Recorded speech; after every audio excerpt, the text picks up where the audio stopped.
And hello, everyone. Welcome back. Hi. Hi.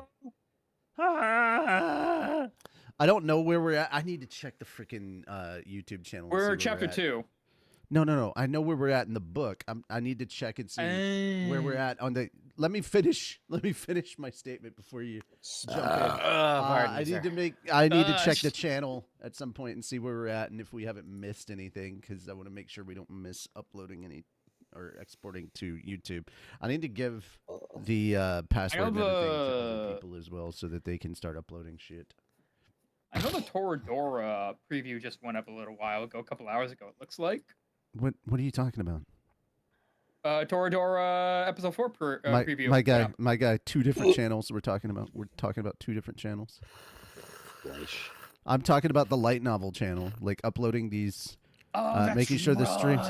Yeah. And yeah, I know the Toradora thing is up there. I'm the one that put it on Streamable. By the way, guys, become a patron today, and you can watch Toradora Bridge episode 4 now. You could also help us get episodes out faster. Because he's dead inside. Just not a rough day. It's a vibe. It's a mood. Yeah. It's a dog-eat-dog world out there. Everybody has a rough day. Friday and Saturday was amazing. Hey, Saturday was pretty it is nice. Monday. But yeah.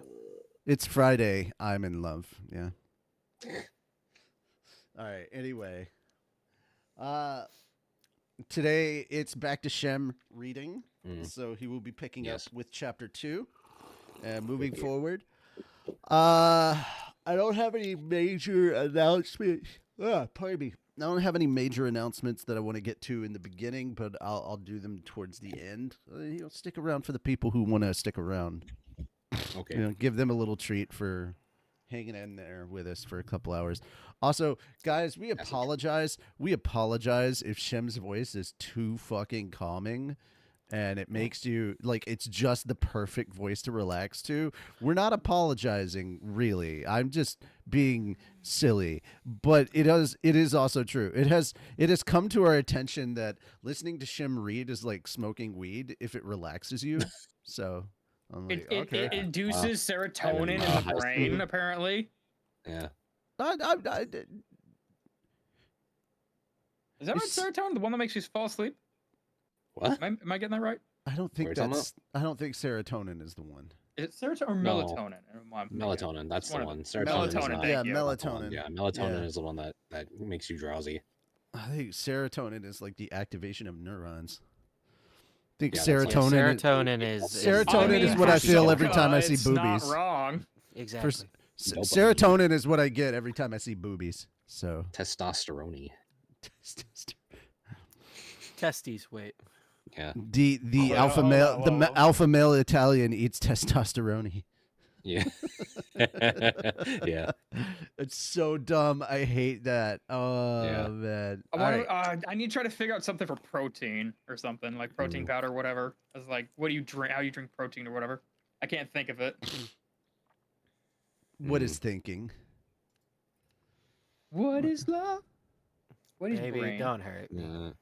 Don't hurt me. Monday, don't hurt me no more. No more. What is the face? So true, bestie. What is so true, bestie Dio?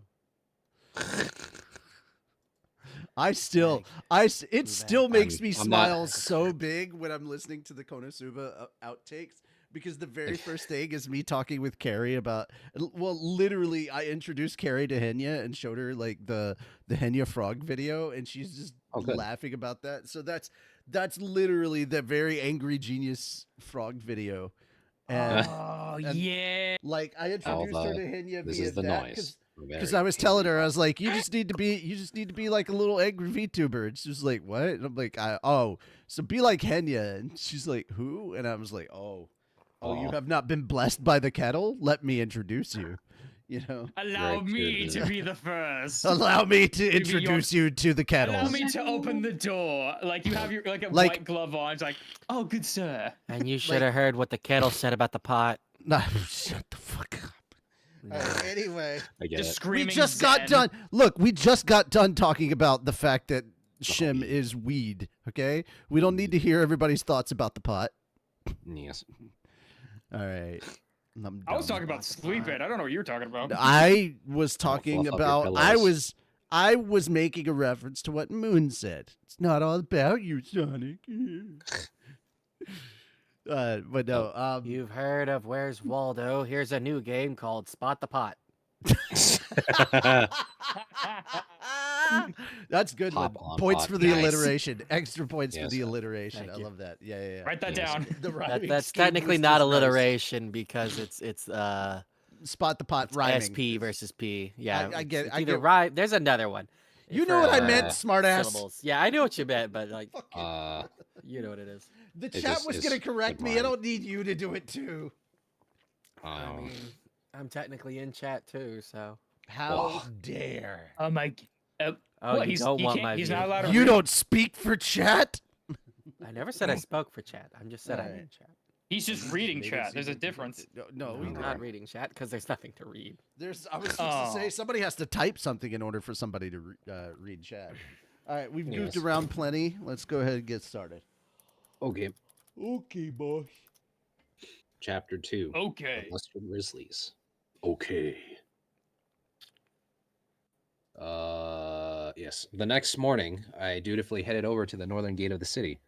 I wasn't feeling too enthusiastic about this expedition, but my body moved along on autopilot.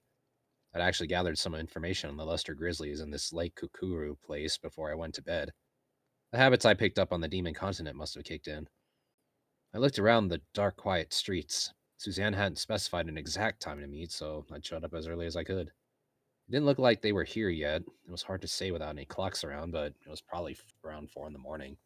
Maybe they were still asleep.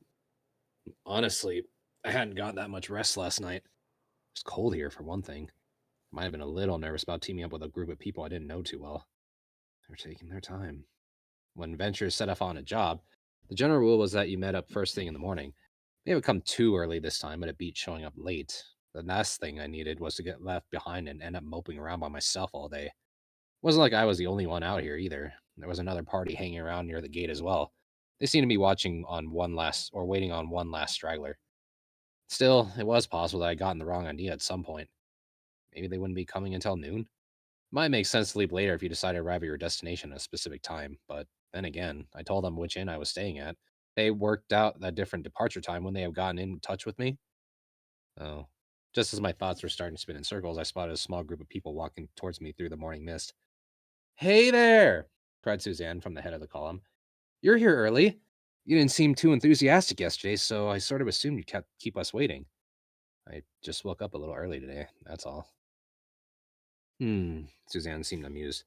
Maybe she thought I'd showed up early because I was secretly lonely and yearning for human contact or something. That wasn't really true, but I didn't feel like bothering to deny it. "Okay, then," I said, removing my hand from my pocket and offering it to her.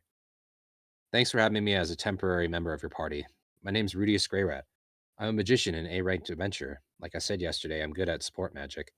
Suzanne blinked in response. I wasn't too friendly on the trip up here, and she probably hadn't expected me to get all polite at this point.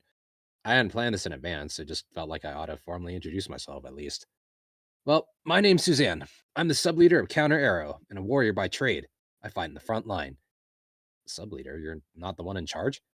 I do boss people around sometimes, but we've got an actual leader, too." Suzanne jerked her chin at one of the men behind her, who nodded and stepped forward. My first impression of the guy was that he seemed a little bum. Judging from his brownish-red robe and the long staff he carried, he was probably a magician, too.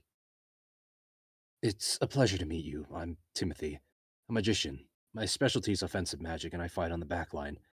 Technically, I'm also the leader of this party." "Nice to meet you." I got the feeling that Suzanne probably held the real power around here. It wasn't necessarily a bad thing to have someone a rung below the top calling the shots, though. I mean, aren't you supposed to put the lazy, stupid people in command or something? Not that I was calling this guy a moron, of course. Also, a strict chain of command can be kind of fragile. It's once someone disobeys a single order, the whole thing just falls apart. But with a setup like this, Timothy could conceivably step in and override Suzanne if things got dicey. Or maybe Timothy decided their general strategy and Suzanne just took care of all the details. While she put their plans into action, he could keep an eye on the big picture and course correct if they got too far off track. In any case, the two of them had clearly found some way to work together smoothly. One hell of a difference from me and Eris. Huh? What's the matter?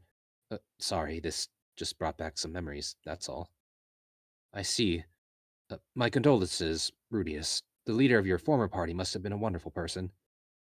Not really. Dead End's leader had been a useless idiot from start to finish. The guy we named the party after was a much better man by any measure. Anyway, I'll do my best not to cause you any trouble. Well, all right then. I'm looking forward to working with you. Timothy stepped back, and the other members of the party took their cue to introduce themselves. Hey there. The name's Amir, and I'm the healer. I'm intermediate rank in healing magic and beginner rank in detoxification. Amir was a man of average height and weight who wore a plain white robe. I'm the warrior mage, Patrice.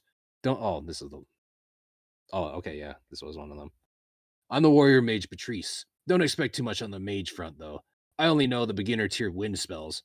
And Patrice was a muscular frontliner who carried a sword at his hip and a small beginner's wand on one hand. They both seemed to be in their mid to late 20s, about the same age as Timothy. I didn't know how long they'd been adventuring, but if they hit the B rank, they were presumably seasoned veterans. Finally, there was the last member of the party.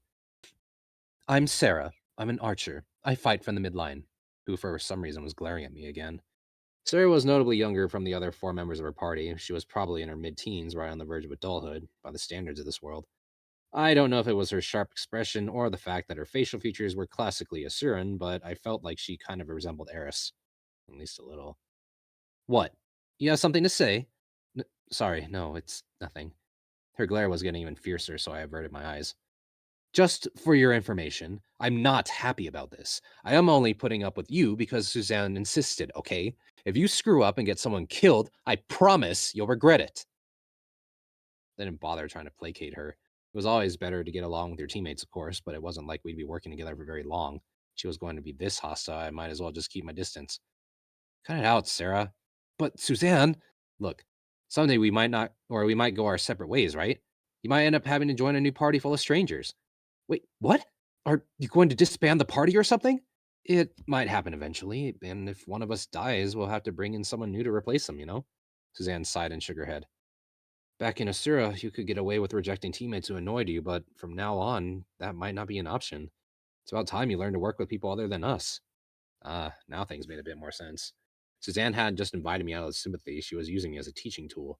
That explained why she'd been so persistent. It made sense to choose a younger guy like me, as she was thinking 5 or 10 years ahead. By that point, Sarah would be more seasoned and might find herself teaming up with younger and less experienced kids. Also, once she managed to work with an unfriendly jerk like me, everyone else would seem easier to put up with. I wasn't sure how I felt about this, honestly, but it didn't matter. Couldn't hurt to play along, right? Wasn't costing me anything. You got the message? Good. Now that we've all introduced ourselves, let's get going. That said, the 6 of us set off on our grizzly slaying expedition. 3 days later, having traveled a decent distance north of Rosenberg, we set up camp near our destination. Lake Kakuru, where this pack of monsters could supposedly be found, was only a few hours away. Luster grizzlies couldn't see too well in the dark and moved sluggishly at night. Our plan was to wait until the sunset before we launched our surprise attack. In the meantime, we had a group meeting to discuss our performance in the battles we'd fought on the way up here. Counter Arrow wasn't a bad party by any means. With 2 in the vanguard, 1 range fighter, and 2 rear guard, they felt like a well-balanced group. They slotted me into a ranged support role, which meant casting Quagmire the instant so we spotted enemies in the distance. After I slowed them down, Timothy used his fire magic to cut down their numbers long range. Once the survivors closed in, Suzanne and Patrice stepped forward to fight, and Sarah backed them up at medium range. When one of the frontliners took a hit, Mir immediately healed them.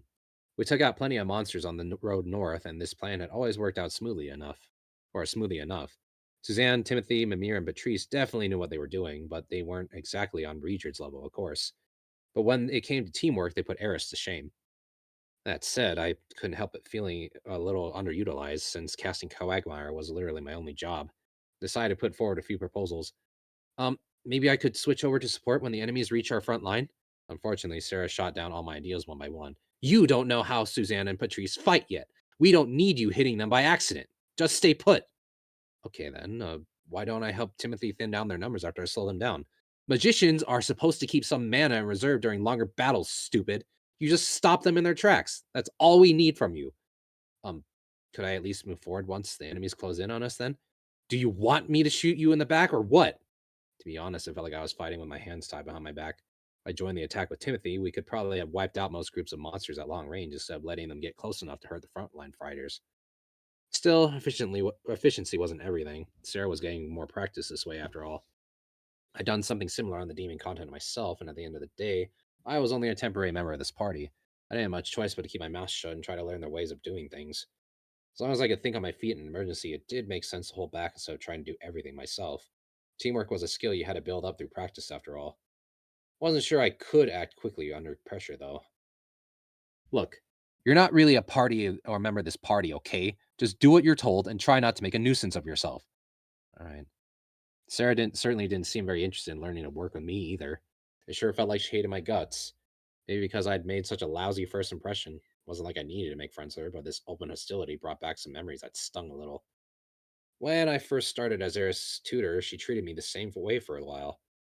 Sarah, I think you've made your point, said Suzanne. Why are you being so hostile to him? It's just, I don't know. He's younger than me, but his attitude's kind of disrespectful. It's totally normal for an adventurer, kiddo. You're pretty casual with us yourself, aren't you? Yeah, I guess. Well then, try to keep your irritation to yourself. We're about to start on the main part of the job, remember? This isn't a great time for you to make things awkward. Uh, sorry. Sarah cringed a little when Suzanne scolded her. Judging from the look she shot in my direction, though, she wasn't planning to apologize. Once we finished up with the group meeting, we lay down for a nap and dozed off almost instantly. That's youth for you, I guess. I decided to get some sleep myself as well as once I relieved myself. Wandering a little way out of our camp, I found a relatively private spot to piss in. Just as I was getting started, though, I heard someone coming up from behind. It was Timothy. Took a spot beside me, opened up his robe, and revealed a surprisingly sizable wand, and started emptying his bladder as well. Sorry about that, Rudius, he said after a moment. About what? Wasn't entirely sure what he was apologizing for. Sarah, she's not a bad kid, but she's gotten a little full of herself lately, you know? You can hardly blame her. That girl's a prodigy with a bow. 4 B-ranked members of the Counter Arrow were seasoned veterans, yes, but Sarah stood out for sheer talent. I'd seen her shoot down monster after monster with perfectly placed arrows, even at long range. Her battlefield awareness and agility were top-notch, and she never seemed to slip up. When it came to combat, she was already on the level of an A-ranked adventurer. Archers weren't particularly common in this world. Mages could strike from a greater range and do more damage with their attacks, and while a magician could regain their mana after a good night's sleep, an archer was limited by their arrows. The more you carried, the more weight you had to lug around. There wasn't some RPG where you could stash 10,000 of things in your backpack. For the most part, you were better off learning magic than the bow. That said, a truly special talent could make all those disadvantages seem irrelevant. When you could fire five arrows in the time it took a magician to cast a single spell, or land a critical hit every single time, you could get by just fine as an archer. In this line of work, at least. You wanted to become the single strongest person in the entire world, that was a different story. At any rate, Sarah was incredibly skilled for her age. Her raw talent was probably comparable to that of Eris. You're no slouch yourself, aren't you? That's fairly obvious. I mean, you're the first silent spellcaster I've seen since my teacher at the academy. It hasn't done me much good. I still lost everyone I cared about. Right.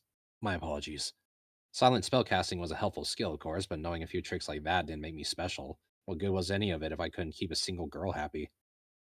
Well, I guess it might help me earn some name recognition at least. There was a chance I'd attract some unwanted attention. But Zenith knew I could cast spells silently, so it was probably worth advertising that fact. Anyway, I'm sorry about all this, Rudius. That's all right.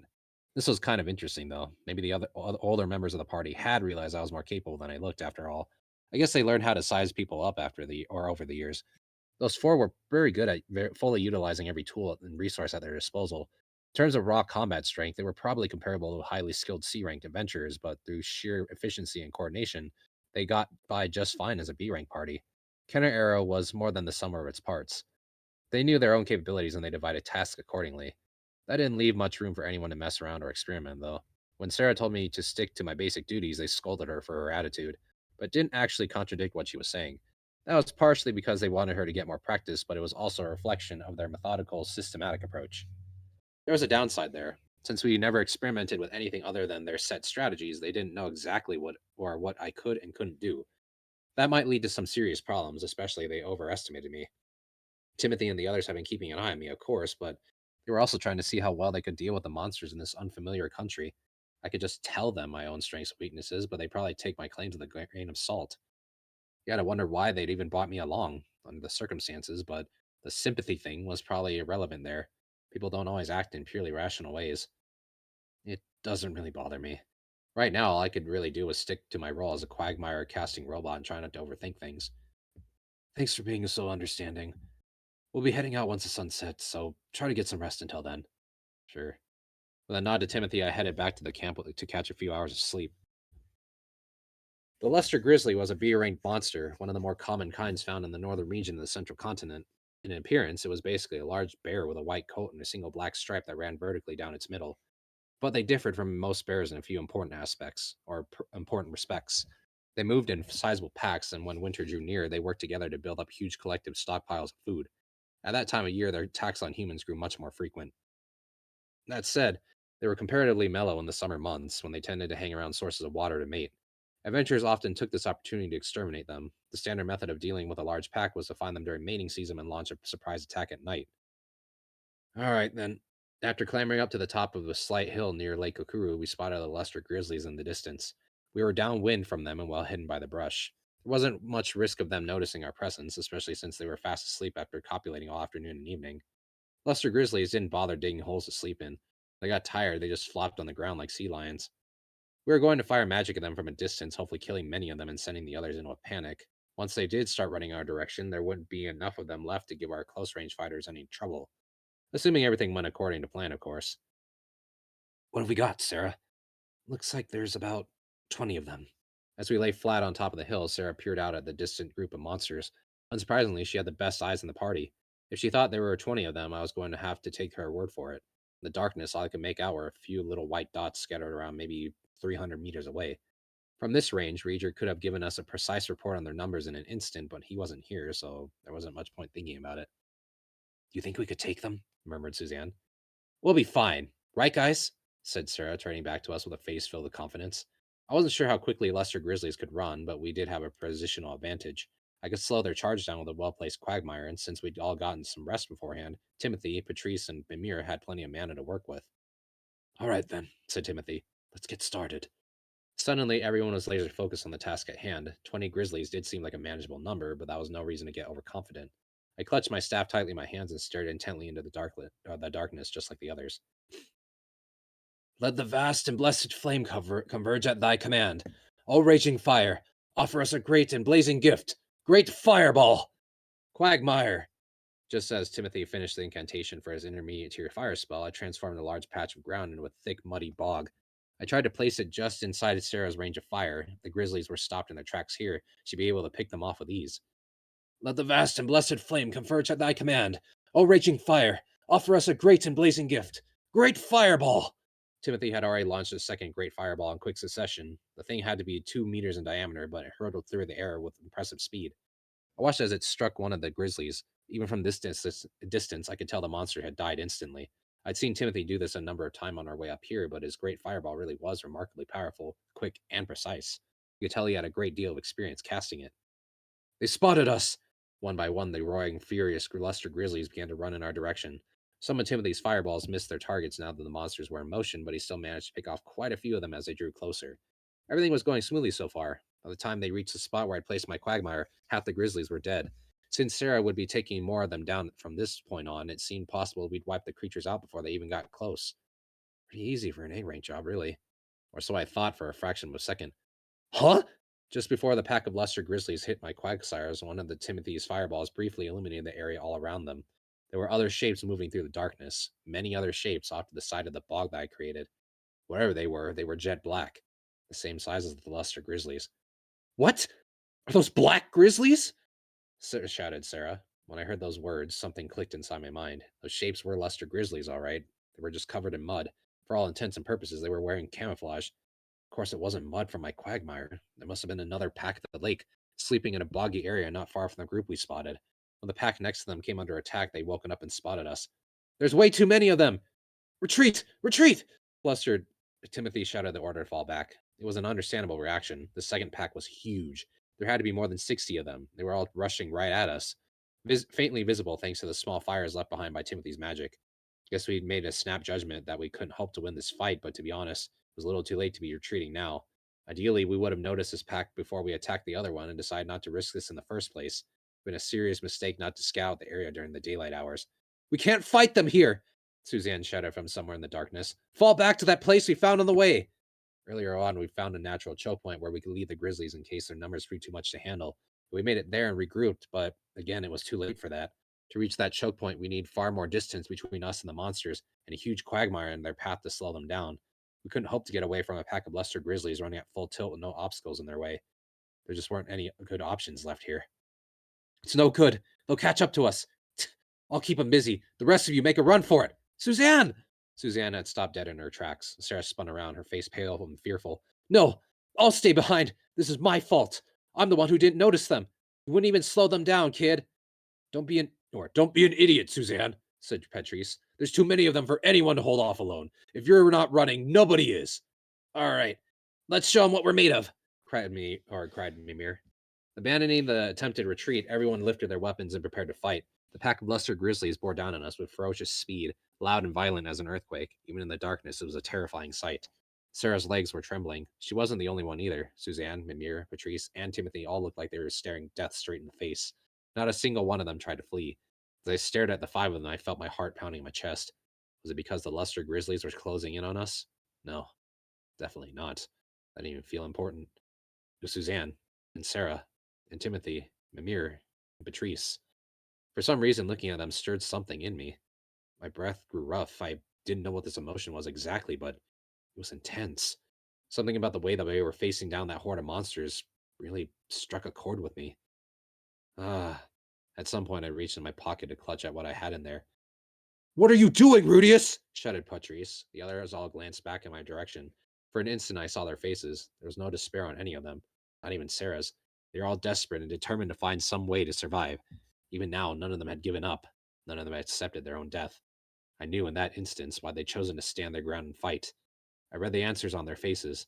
I felt it inside my pocket, and I saw it in a memory that flashed briefly through my mind. I'd known the answer for a long time now. Now that I remembered it. It's all right. I'll handle this. I spoke to them so calmly that I surprised even myself.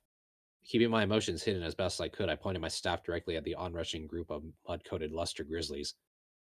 Exodus, flame. An enormous wave of magical fire cut through the pack like a hot knife through butter. An hour passed. The area around the lake had been reduced to a charred wasteland. The corpses of luster grizzlies were everywhere. Most had been burned to a crisp. A few had their pelts reasonably intact. At the moment, we were skinning as many of them as we could. My fire magic had wiped out the majority of the grizzlies. After that, they split up and began to run in all directions. A handful did keep charging at us, but Suzanne and the others dealt with those, and I picked off the last ones that tried to flee with stone cannon. Once the last monster went down, everyone just stood around in silence for a long moment, until I finally proposed that we get to work on the bodies. We'd been at it for a while now. We needed to bring back the Luster Grizzly's tail to prove that we'd done our job, and their pelts to sell for cash. Naturally, their fur fetched a pretty decent price. It was standard practice for adventurers to lug back as many of it as they could carry. We'd split into teams of 2 for the messy part. I've been paired up with Timothy, my fellow magician. Been silent for some time now. I got the feeling he wasn't exactly sure what to say to me. It wasn't just Timothy, though. Everyone else was quiet, too. Still, it wasn't the worst kind of silence in the world. I didn't feel any need to break it. By the time we skinned the grizzlies, collected their tails and pelts, and began to burn their bodies in a pile, the sky was beginning to lighten. The air filled with the smell of sizzling meat. It was a scent I come to associate with the end of a successful monster-slaying job. As I watched the fire, Suzanne came to stand at my side. I guess we owe you one, huh? She said, shrugging her shoulders. If it wasn't for you, we'd all be dead. I had the feeling there was more to you than meets the eye, but I sure as hell wasn't expecting a performance like that. I don't know. If it wasn't for me, you guys wouldn't have taken on this job in the first place, right? You probably would have started off with the B minus or even C rank job to get a feel for the area. Well, true enough. Suzanne scratched at her cheek with an awkward look on her face, but I meant every word sincerely. If anything, I was grateful for Counter Arrow. They helped me realize something in the middle of battle. I felt a little better because of it. I'm glad you brought me out here, though. Thank you again. Anytime, kid. You about ready to head back? Sure. Suzanne looked at me in the face and smiled, then turned to walk back towards our pile of pelts. The next step was to make our triumphant return to Rosenberg, looking at as many of these things as we could. The monsters had been slain, but that didn't mean our job was done yet. It wasn't over until you brought back the proof and sold off your loot. A few moments later, as I was hefting a bundle of pelts on my shoulder, I noticed someone had come over to stand in front of me. It wasn't Suzanne this time. It was a girl around my height. Thanks for the save. With those brief words, Sarah promptly turned around and ran back over to Suzanne. When the 6 of us returned to Rosenberg Adventurers Guild carrying dozens of pelts, we were met with less than friendly gazes from the locals. Many adventurers had worked out of the city for many years or even their entire career. When outsiders showed up out of nowhere and immediately pulled off a big, lucrative job, it always inspired at least a little hostility of this kind. In rougher towns, you'd actually get people coming up to you, harass you, and demand a cut of your earnings. I glanced over to Timothy, wondering how he'd handle this, but to my surprise, I found him looking around the room with a bright smile on his face, as if the other adventurers were old friends instead of glowering, resentful strangers. Tonight, we're celebrating my party's arrival in Rosenberg, he shouted to the crowd. Let's head over to the bar, everyone. I'm buying. For a moment, the other adventurers were startled to react. They knew a good deal when they heard one. Cheers went up all around the room. Hey, the new kids in town seems pretty friendly, or the new kids in town seem pretty friendly for once. I like you guys. Hell yeah, free booze. I was stunned, to be honest. Was Timothy really tossing away their earnings from a 7-day job this casually? Suzanne saw the look on my face and smiled, looking over at her leader proudly. This is how Timothy always does things. You buy everyone a couple drinks now and then, nobody's going to hate your guts, right? Small price to pay for keeping less friendly guys off your back. Huh. When you put it that way, it actually made sense. The more money and success you had, the more envious people grew. That was just a fact of life. Adventurers had to live off of the money they earned on quests, so this definitely wasn't something you could do that often. But if you showed a little generosity on major paydays, it would reduce the hostility coming your way. All right, everyone. You just remember our names, okay? We're Counter Arrow, and he's Rudius Grey Rat. We're looking forward to working with you. Counter Arrow, Counter Arrow. Rudy us, Rudy us. Based on the hearty chants around us, Timothy had definitely earned us some temporary popularity. If his strategy was this effective, I'd have to try and follow this example. Might be nice if I could avoid pointless fights with people like Sarah. That thought, I let the crowd carry me as it surged toward the nearest bar. I finally made it back to my inn several hours later. The others had talked me into having a couple drinks at the bar. Unfortunately, I wasn't used to alcohol, and the only kind they had in the city was some whiskey-like stuff with a real kick to it. I quickly got sick to my stomach and had to cast detoxification magic on myself. That wasn't a mistake I'd be making again. Using a basic healing spell on my still aching head, I walked across my room to start a fire on the heating stove. Whew. Before long, small fires were dancing around the wood inside the metal box. Probably take some time for the room to warm up significantly, but just gazing at the fire was oddly comforting. As I stared at the flickering flames, I reached in my pocket and retrieved a certain something. It was a white piece of cloth, no mere handkerchief, of course. This was something Lilia had delivered to me against all odds, despite everything we'd lost in the displacement incident. It was my holy relic. I kept it safe in my pocket the entire length of my journey here. I grabbed it with both hands and pressed it firmly to my forehead. When I saw the members of Counter Air return to fight that horde of Luster Grizzlies, it was an image of Roxy that had flashed so vividly in my mind. Roxy was the strongest, most determined person I'd ever known. I'd never actually seen her in a life and death situation, but I knew that she'd once been an adventurer herself. When her party found herself in danger or find itself in danger, she probably turned and faced it with them, just as a member of Counter Arrow had. She protected her friends bravely and had been protected in return. She survived. And then she became my tutor. She taught me all the things she learned in her life as an adventurer. She taught me what it meant to be alive. But she wasn't born knowing any of that. She figured it out for herself, and in the years she spent fighting alongside others. Of course it matters if you die, moron. I tightly clutched the white cloth on my chest for a moment. You lost everything you cared about. Says who? Or you lost everything you cared about? Says who? I pressed the white cloth to my forehead so that my tears wouldn't stain it and curled into a ball, and I began to sob. For long, I was blubbering, my body quivering with every painful hiccup. I hadn't lost everything, not by a long shot. I lost something that I cared about very much. That was true, but it didn't mean that I had nothing left to live for. Remember when you first arrived in this world. Remember Roxy. Remember the day she showed you outside the world, or showed you the outside world. You learned all sorts of things from her. She taught you so much. You can't betray her now. Roxy wasn't the only one who'd given me something either. I touched the wooden pendant I wore around my neck. It was a gift from Lilia, a gift she'd probably made by hand. Lilia had always been so kind and devoted to me. She was probably looking forward to the day we'd see each other again. And somewhere, up in Millis, Paul was doing his best to reunite our family. We're still very far away from each other, yes, but still, I wasn't alone in this world. Roxy, please show me the way. I couldn't just lie down and die out here in the middle of nowhere. Yes, I was still in pain, but there was no point pretending otherwise. But I've been through worse than this a long time ago. You can't just fall to pieces now, damn it. Keep moving forward. Do the things you need to do. All right, then. I opened my luggage and took out a different piece of fabric. It was my memento of Eros, the one I've been lugging around with me all this time, no matter how miserable it made me feel. Without a word, I tossed it into the heating stove. Sarah. To be honest, I underestimated him. The first thing that came to mind when I heard the name Grey Rat was a noble who'd rule over the town where I was born. The Nostos Grey Rat family controlled the entire region. Milbots? Yeah. Milbots region. I'd seen the Lord himself just once when I was very young. He'd come to our village with a group of soldiers to hunt down some monsters nearby. My memories from back then were mostly pretty fuzzy, but I remember that crafty looking face of his very clearly. Rudius looked a lot like him. Grey Rat. Isn't that rare a last name in the Kingdom of Asura, of course? But most people who would have it were either low or mid-ranked nobles. You won't find many of them among the ordinary villagers or townsfolk. In fact, the common people usually don't have a last name at all. I know I don't. I was born to a hunter and his wife, and the name Sarah was all they could offer me. My mom and dad only had single names as well. Long story short, this Rudius Grey Rat was obviously a rich kid. He put on a cheap robe and let his hair grow wild in an attempt to disguise himself as an ordinary adventurer. But that expensive looking staff he carried was a dead giveaway. You could practically smell the cluelessness on him. Why would the son of some Assyrian noble leave the country behind and head out to the northern territories, of all places? The look on his face made that clear enough. The kid spoke politely enough, but he always looked gloomy as hell, and his attitude just screamed, "Leave me alone." Probably had some trouble at his rich kid boarding school or gotten into a fight with his parents. In other words, he was running away from home. It wasn't that unnatural or unusual, really. I couldn't begin to understand it, but apparently some young Assyrian nobles can't put up with having everything they want handed to them on a silver platter. And after fleeing from their schools or mansions, they usually try to become adventurers. The children of the nobility are educated from a very young age. The main focus is normal stuff like reading, writing, and arithmetic, but lots of families have their kids trained in swordplay too. Some noble houses consider magic less important, but many academies also require their students to learn beginner spells. So you have these kids who picked up some basic combat skills and then they start to learn a bit about the outside world at their academies. At that point, for whatever reason, a lot of them decide to hop off their easy ride through life. It's particularly common in boys around Rudius's age. I've been on guard duty for kids like him a few times before, although none of them were brave enough to try leaving Asura.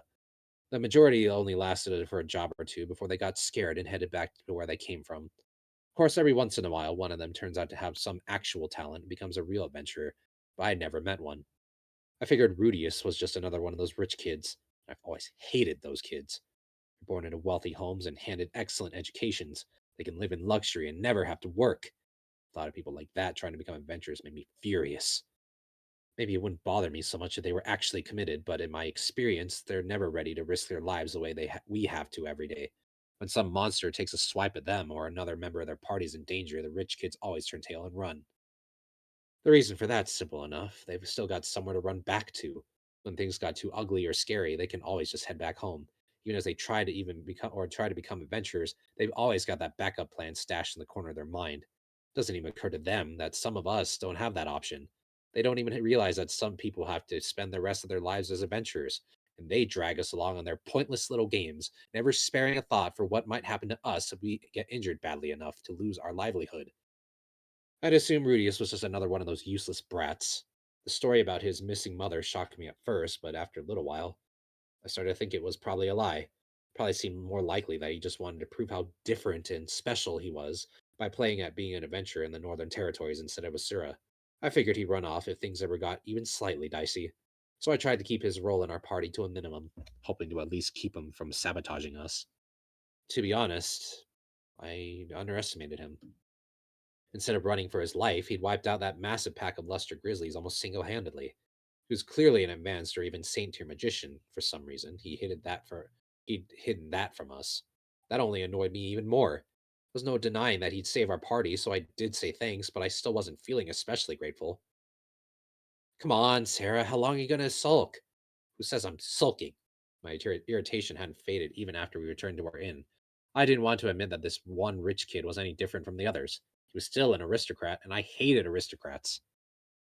What is with you lately, Suzanne? Why do you keep looking out for that guy? Come on, Sarah. What was I supposed to do? Kid that young shouldn't be traveling alone, right? Would have left a real bad taste in my mouth if he got killed or something. I mean, seems like he can take care of himself, but still, who cares? If he gets himself killed, it's his own stupid fault. story about his mom has to be bogus anyway. He's probably just running away from home or something. Sarah, I know you don't want to admit it, but he's obviously telling the truth. Don't pretend you don't know that. Suzanne wasn't wrong. If Rudius was lying, he wouldn't have stood his ground with us. He wouldn't have broken down and cried in the middle of Adventures Guild. I knew that much. I knew what he said was true. He really was a victim of the Fatoa displacement incident. He really had spent years learning magic and making his way back home, only to find his home had vanished. He really had set out to search for his missing mother. It wasn't just a sob story, it had actually happened. Now that I worked a job with a kid, I was pretty sure of all that. Still, a part of me wanted very badly to call him a fraud. I guess there was something about Rudius I just couldn't tolerate. Or maybe it was just too humiliating to face the fact that a rich kid had saved my life. It didn't seem like that job was much of a challenge for him anyway. I'm sure he'll turn tail and run the second he's in any real danger. Pointedly ignoring Suzanne's words, I burrowed into bed and turned my back on her. For some reason, I felt incredibly frustrated. Huh. Oh, Chapter 3, Quagmire Rudius. Huh. Huh. Panting softly, I jogged along the streets of Rosenberg in the pre-dawn gloom. I could see my breath in the air, and the roads were covered in a barely visible layer of frost. Every stride I took was accompanied by a small crunch and a pleasant crackling under my feet. As I lost myself in the running, the city seemed to stream past me all on its own. Phew. I finally slowed down to a stop when I arrived back at my inn.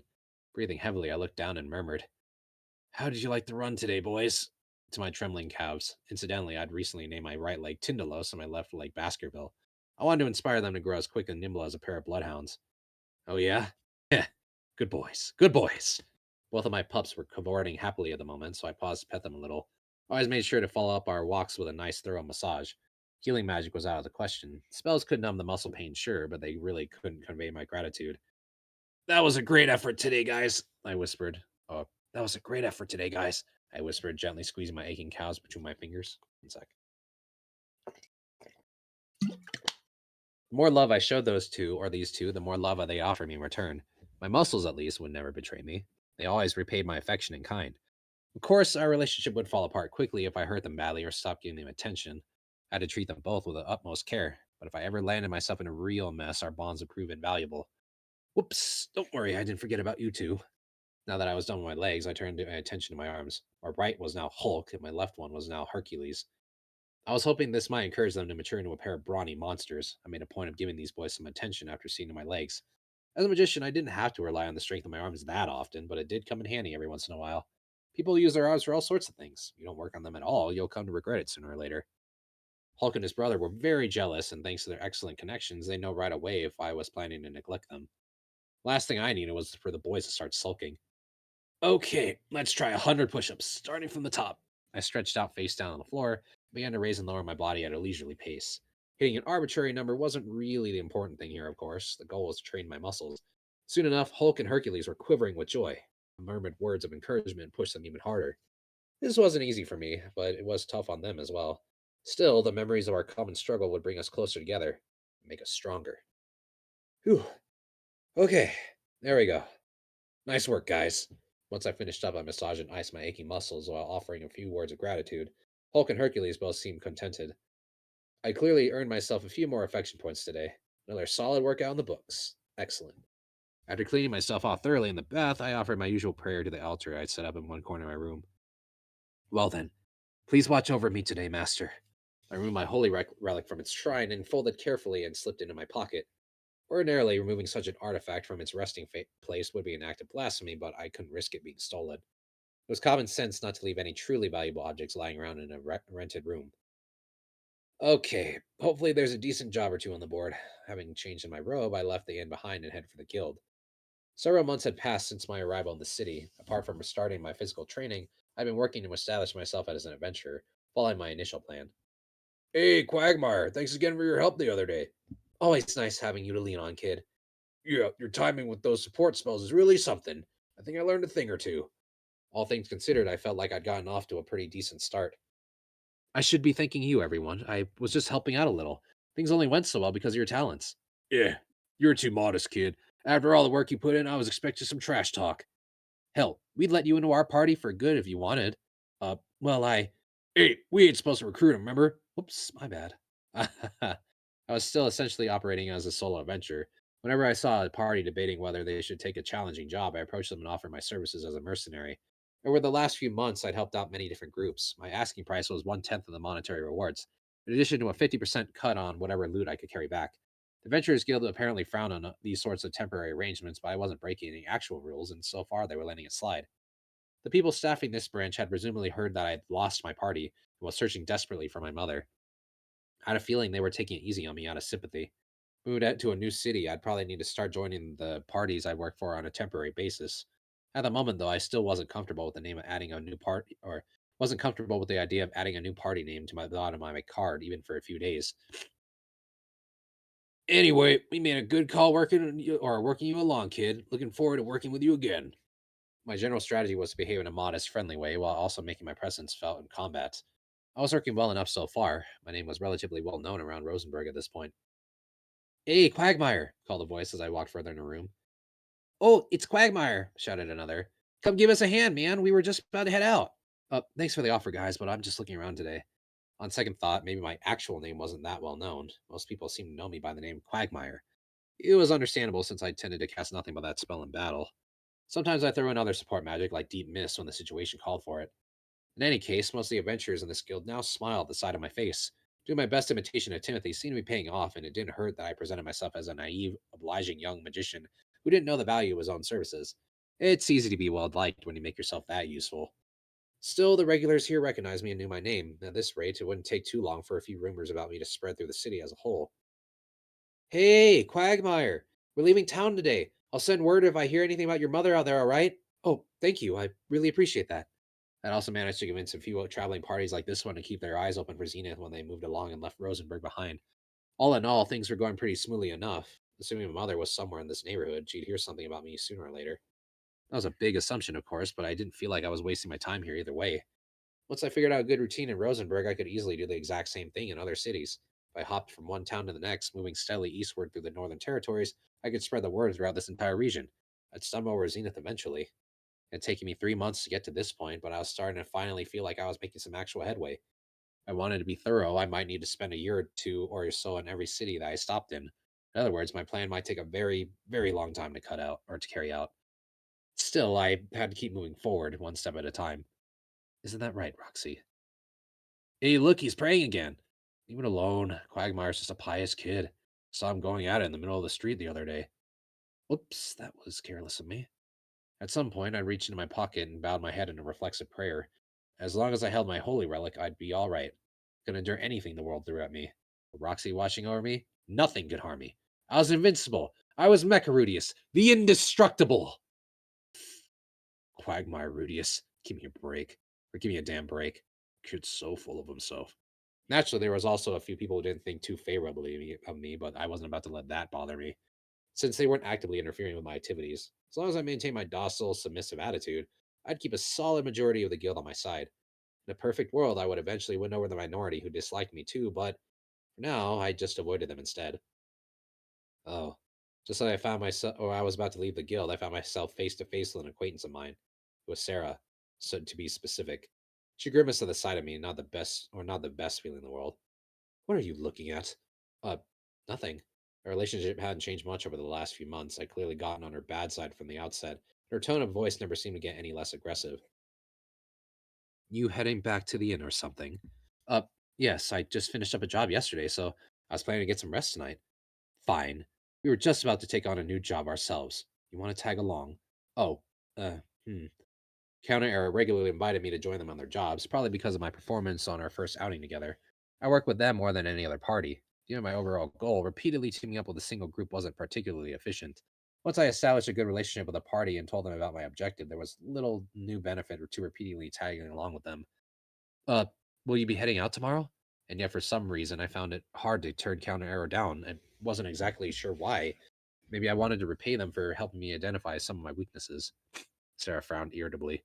You're always so damn reluctant about it. If you don't want to come, you can just say so. It's not like we're begging for your help or anything. As always, the girl's tone was chilly. Still, I felt like her attitude was slightly better than it had been at the very beginning. The open hostility I'd sensed from her at first wasn't in play as much anymore, not that they were buddies now or anything. Didn't matter anyway. I didn't need everyone in the city to like me. Sorry about that. I'm just an indecisive person, I suppose. It takes some time for me to make my mind up about anything. Could you stop apologizing for every little thing, too? It's kind of pathetic. Judging from the mildly exasperated looks on Sarah's face, she was expressing her actual thoughts rather than trying to hurt my feelings. Still, I wasn't going to change my behavior just because she found it pathetic. Already decided to stick with a painfully polite attitude for the immediate future. Cut it out, Sarah, called a voice from the entrance. The other members of Counter Arrow had followed Sarah into the guild. Suzanne was at the head of the group, followed closely by Timothy in his red robe. Patrice and Mimir who brought up the rear. Fine, whatever, Sarah muttered, pouting as she turned her face to the side. What do you say, Rudius? Asked Suzanne with a smile. You coming along?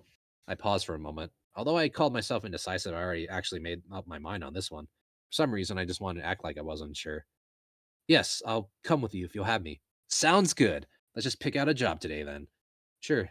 He ignored Sarah's bad attitude. Ken and Aura was easy to work with. I liked being around them. Suzanne was a caring, considerate person. Timothy was good-natured and sociable. The other two guys kept to themselves, but they were nice enough. The party was well balanced, and they learned how to work with me or work me in their strategy. So combat usually went very smoothly. They did try to let Sarah and the frontline fighters get some experience in every fight, so I had to carefully restrict my spell casting, but it felt like I was working with them instead of just helping out. In other words, I sort of felt like part of the team. Okay, then, let's see. We got Rudius with us this time, so... Hey, Suze, what about this one? Whoa, an A-rank collection job? Oh, they want a bunch of Snowdrake scales? I don't know, Patrice, it sounds a little risky. Yeah, but we've got Rudius, right? Might as well take one that pays well. Watching the five of them talking things out in front of the bulletin board put me in a slightly nostalgic mood. Not too long ago, I'd watch Eris and Regard have conversations like this in guilds half the world away. Back then, I was the one who made the actual decisions. What do you think, Rudius? Hmm? Oh, sure, I think it sounds fine, personally. These days, all I had to do was give my opinion when it was asked for. It was a very different role from the one I played in Dead End. I didn't have any authority in this group. I was an outsider, really, but I could just say what I thought, and then someone else would make the call. No stress. Okay, then, I think we're agreed, said Suzanne. Let's take that job. Just like that, the decision was made. The quest wasn't too different from those we'd tackled in the past, but persistently getting results is part of how you build a reputation. I have to give this one my all, just like always. The next day, I packed my things together and headed out of Rosenberg with the members of Counter Arrow. We were headed toward an ancient ruin located about 2 days due south of the city. I'd never been there before. For what it was worth, I'd done a little research the previous night. Since our objective was to collect Snowdrake's scales, I started off by asking around about them. Turned out the Snowdrake was a monster only found around these specific ruins, at least in this area. As the name would suggest, it was a lesser kind of dragon with pure white scales. They had no wings, intended to be 3 or 4 meters in size. So as soaring through the skies, they nestled deep inside caves and dungeons, typically in large groups. Snowdrakes were powerful creatures and usually found them in packs, so they were considered S-rank threats in combat. But they hated bright light, which meant they didn't venture above ground very often. Plus, they were relatively docile, rarely attacking anyone unless their nests were threatened. All in all, most adventurers didn't think of them as especially dangerous. They were maybe an advanced A-rank monster at worst. Our job this time was to make our way into their home, the Galgal ruins, and simply collect any scales we could find lying around there. The scales were superb insulators and were often used in construction. The inhabitants of this region of the world had come up with all sorts of ways to keep out the cold. For those who could afford them, Snowdrake scales were one of the best. Apart from their firmness and durability, they were a beautiful pure white with a lovely bluish sheen in the light. You'd often find them tiling bedroom floors in the mansion of local nobility. Scales could also be used to make armor or shields. You wouldn't find many ordinary adventurers decked out in gear like that. An S-rank veteran might have a piece or two, and the Knights of Duchy of Basharant supposedly wore Snowdrake scale mail. The strongest monsters in this region were tougher than anything else alive in this continent. It was easy to understand why people wanted to craft high-end equipment out of them. Of course, securing these scales meant barging uninvited into the territory of some very powerful creatures. We had no intention of launching an attack on the Snowdrake's nest. These ruins were home to many other monsters. While the drakes were usually docile, they could always decide to attack us out of nowhere. Everyone seemed a little bit on edge as we made our way down south. Once we reached the ruins, we made camp outside and held our usual group meeting to review the plan. I brought worm bone arrows along for this one, but I'm not sure how they'll get through the Snowdrake scales. I suppose we should try poison as well. They don't like bright light, yeah? We scare them off with fire magic? If that was enough to scare them, they wouldn't be borderline S-rank monsters. As usual, the members of Counter Arrow took preparation seriously. All of them had gathered information on their own and tried to figure out how to maximize their contributions. They were just a little bit more talented as individuals or had a full party of 7. They could probably have made it an A rank without much trouble. To be honest, it was rare to find a party that was this diligent about their work. Most people were kind of winging it out there. You haven't said much of anything, Rudius. Or, you haven't said much of anything, Rudius. Try not to screw us up in there, okay? Sure, I'll do what I can. Seriously, you better. I mean, my arrows might not even work on those things. If one of them closes in on you, we might not be able to help. Sarah definitely seemed nervous about this one. She fired off arrows with incredible speed and accuracy, but that didn't mean much against enemies with such tough natural defenses. Although she could find weak points to aim for, like the eyes or mouth, precision that required put her at a real disadvantage, especially against larger groups of enemies. And of course, there were quite a few A-rank monsters that could shrug off an arrow or even dodge them in midair. The snowdrakes were definitely in that category. The other monsters that inhabited these ruins mostly weren't too threatening. But if we did find ourselves facing an A-rank monster, it was hard to tell if Sarah could deal much damage. That was clearly frustrating for her. Still, that was kind of how things went along this line of business. Few adventurers could accomplish much without a party. I wasn't much good on my own either. When you started getting cocky, it was only a matter of time until I got shut up by someone better. And when you thought you'd figure out how the world works, it wouldn't be long until it flipped the tables on you. Staying humble was the only way to go. Sarah was still young. She probably hadn't experienced many real setbacks yet, and consequently, she seemed more worried about what might happen to the other members of the party if she couldn't perform her role. The fact that she might be in danger herself didn't seem to register. Of course, the rest of us could always step in to offer a little inconspicuous assistance when she needed it. If that wasn't enough, well, I had to cross that bridge when we came to it. Don't worry about it too much, Sarah, I said. Our job's to pick up scales, not fight snowdrakes. We're cleaning up their shed hair for them, basically. He's exactly right, said Timothy, nodding gently. Let's try not to fight them at all, if possible. If it comes to the worst, we can always make a run for it, added Patrice. Or sorry, if it comes to the worst, we can always make a run for it, added Patrice. You're real good at running away, Patrice. I'll give you that much, said Mimir. Oh, don't be so modest, Mimir, said Timothy. You're our best sprinter by a long shot. Everyone burst out laughing, and the tension in the air seemed to lessen a little. Timothy was a soft-spoken man, but he knew how to interject a joke or a suggestion when one was called for. That was another thing I wanted to learn to imitate. Okay, then, said Suzanne, clapping her hands together. Shall we get going, folks? Everyone rose to their feet, their expressions serious once again. The entrance to the ruins was located by the banks of a winding mountain stream. It was nothing more than a hole in the cliff face, really. The space inside was half covered in ice, with thick icicles hanging across the entrance. From above, you could easily overlook it. To be honest, the place looked less like a ruin and more like a cave where bears might hibernate for the winter. It almost felt like we'd come to the wrong place.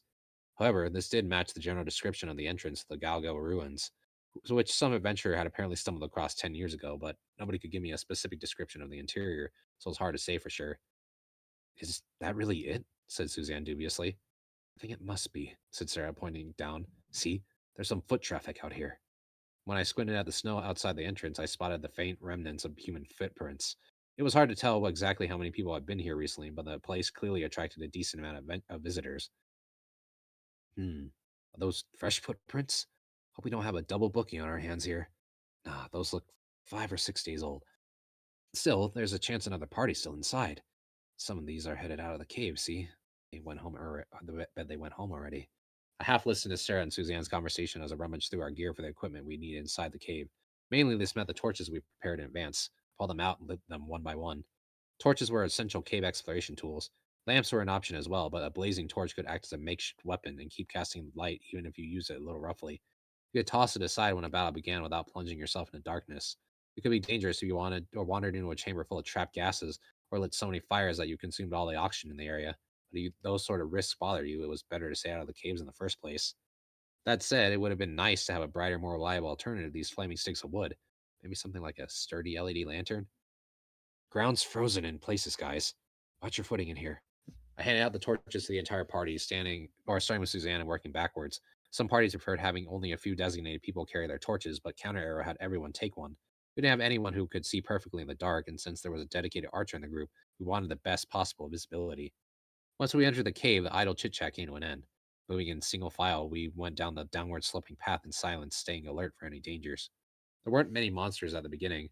Sometimes creatures that resembled giant centipedes would pop up and attack, but our vanguard Suzanne took them easily out by herself. Those encounters barely even qualify as combat, really.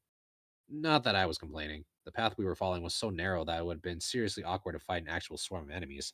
If monsters started to come at us more frequently, might have to consider withdrawing, even if they were only concentrating in a few sections of the cave. Patches of ice on the ground didn't help. We had to pay careful attention to every step we took to avoid falling on our faces. We were all wearing spiked boots, but sometimes that wasn't enough to keep your feet from slipping out from under you. Ah! Whoops! Sarah, who was walking right in front of me, lurched abruptly to the side, so I reached out quickly to catch her. My eye of foresight did come in handy at times like this. Not that it wasn't useful basically all the time. Are you groping me? No. I deposited Sarah on a clear patch on the ground. Her response was to cover her chest with one arm and glare at me. Her face was flushed and there was murder in her eyes. Was she seriously upset that I touched her there? I honestly hadn't felt much of anything except the rigid leather of her chest protector. Maybe I would have gotten my pulse racing back in the day, but I wasn't an innocent little boy anymore. You know what I mean? Still, I ultimately decided it was safest to apologize. Sorry about that. Putting that nonsense aside, we'd gotten so bunched up that moving along was definitely starting to get a little awkward. But this cave was so narrow that we didn't have much choice. At present, we were moving along in cramped rows of two, with Suzanne and Patrice on the front, followed by Mimir and Sarah, with Timothy and me in the rear. I could still peer over Sarah's head when she was in front of me, but since she was a little shorter, it was probably impossible for her to see anything when Patrice was directly in front of her. We usually have the middle row staggered in alignment so she could target enemies up ahead, but there just wasn't enough space in this passage. This formation seemed like our only option for the moment. Things got messy. I might have to throw up a wall of earth directly ahead of our front line. Oh! Just then, the passage we were following suddenly came to an end. We stopped out in a large open space, so brightly lit that it almost felt like we were back outside. Wow. I looked up and realized the entire ceiling was covered in patches of something that emitted a bluish white glow. From this distance, I couldn't tell if it was moss or some kind of mineral, but whatever it was, made our torches seem almost unnecessary. Our path was also much wider than it had been a minute ago. There was suddenly enough space for 5 people to walk comfortably abreast. Up ahead, a sheer rock face sloped up into the darkness on one side of the path. It was hard to make out what lay at the bottom, but it seemed to be some sort of underground lake or river. I had a bad feeling about what might be lurking down there. Falling into it would probably not be the greatest idea. Further along the path was the place we'd come to visit, a massive fort-like structure crumbling in places, but structurally intact. These were the Galgal ruins. This place served as a fortress during the First Human-Demon War, said Timothy quietly. Apparently, it was constructed by one of the 5 greatest demon kings of the era. They called him Largan Hargan, the Subterranean. Hargan, huh? Wonder if he summoned the god of destruction when they killed him. He was a god-tier earth mage, by all accounts. He would regularly raise fortresses like this one in places no human could possibly find them, then create tunnels to the surface so his forces could launch surprise attacks. No kidding. You're really knowledgeable, Timothy. Well, the fighting between humanity and the subterranean demon king was very fierce on this region, so we have a lot of stories about the war that were passed down through the generations. I remember quite a few of them from my childhood. Ah, this was all just folk history then. Still, it seemed plausible. I had no idea how else you could build a massive fortress like that this deep underground. If what Timothy said was true, this Largan Hargan guy could have tunneled his forces upward to attack anywhere at any time. No warning whatsoever. Defensive walls would have been totally useless. Every human soldier must have been constantly on edge, never knowing when the next assault might come. It was almost bizarre that humanity actually managed to win that war. Didn't you say you grew up in Renoa, Timothy? Said Suzanne, glancing back at us with a slightly curious expression on her face. That's right. I was born in a nameless village there, and spent my formative years in the city of Sharia. You might know it for its University of Magic. Eventually, I headed down to Asura to pursue my dream of becoming a great adventurer. It's how I ended where I am today, a much humbler man. The Kingdom of Renoa, huh? I guess I'll probably end up going there myself eventually. At this point, our conversation was rudely interrupted. We're under attack! Shouted Sarah, dropping her torch and grabbing for her bow. I looked ahead and spotted a group of flying black shapes flapping towards us at considerable speed. Each of them looked to be a meter or so inside. Giant bats! Get information, shouted Suzanne immediately. Lead this to our back line. Patrice stepped protectively in front of me. Suzanne and Mimir moved to form a human wall in front of Sarah and Timothy. We were up against flying monsters this time. There was some space to maneuver now, but we had to be careful, given that we weren't too far from the edge of a cliff. It was safest for our vanguard to simply absorb the bats' attacks while the 3 of us shot them down from behind. Yeah! Sarah wasted no time firing her first shot. Her arrow honed in on one of the swiftly moving bats, piercing it right through the head. Its body spun in the darkness at the bottom of the cliff. It was always impressive to watch her work. The girl was an artist with that bow. May this small smoldering fire call forth a great and searing blessing. Flamethrower! Timothy's approach was a bit less subtle. Well, he pointed both hands at the sky and unleashed a wide-range fire spell that sent 2 giant bats spiraling down to their doom. Blast wind! I went for an even more basic method, lifting my hands and setting off a powerful explosion in midair. Given the moderate size of these bats, I figured the shockwave would be enough to disable them. Just as I had hoped, the explosive wind tore holes in their wings. It was enough to keep them from flying properly. Watching the surviving bats floating slowly down towards the lake, I breathed a small sigh of relief, which caught in my throat a moment later. Well, oh! An enormous frog had popped out of the water below and swallowed one of the bats in a single gulp. The men of the party looked on with something of like wonder. Sarah, on the other hand, grimaced in disgust. The amphibian was a vivid blue and black thing that reminded me of the poison dart frogs back in my home world. I had to assume it wasn't safe to eat. From this distance, it was hard to say exactly how big it was, but given how easily I'd eaten that giant bat, I had to assume it was at least 5 meters tall, and it was energetic for its size, too. You see it glancing eagerly all around, wondering if any more prey might tumble down to its lair. This thing could be active in such intense cold, it had to be remarkably tough, even for a monster. Let's not try to fall down there, huh? Muttered Suzanne. Sarah just nodded vehemently. I could see goosebumps on her skin. Somehow I got the sense our archer wasn't a frog person. Thought the big amphibian had a somewhat charming face, but each their own. That said, I'd run into more than a few frog-faced people on the demon continent. It was something Sarah would have to get over one of these days. Let's hurry forward, everyone, called Timothy. Watch your footing carefully. The six of us set off towards the fortress again, keeping a careful eye on our surroundings. Galgal was a truly massive structure. Looking up at it from the vantage point of its entrance was fairly awe-inspiring. The ruined fortress was maybe 5 stories in height and as wide across as your average middle school. It was impossible to say how far back it went since it seemed to be partially buried in the rock behind it.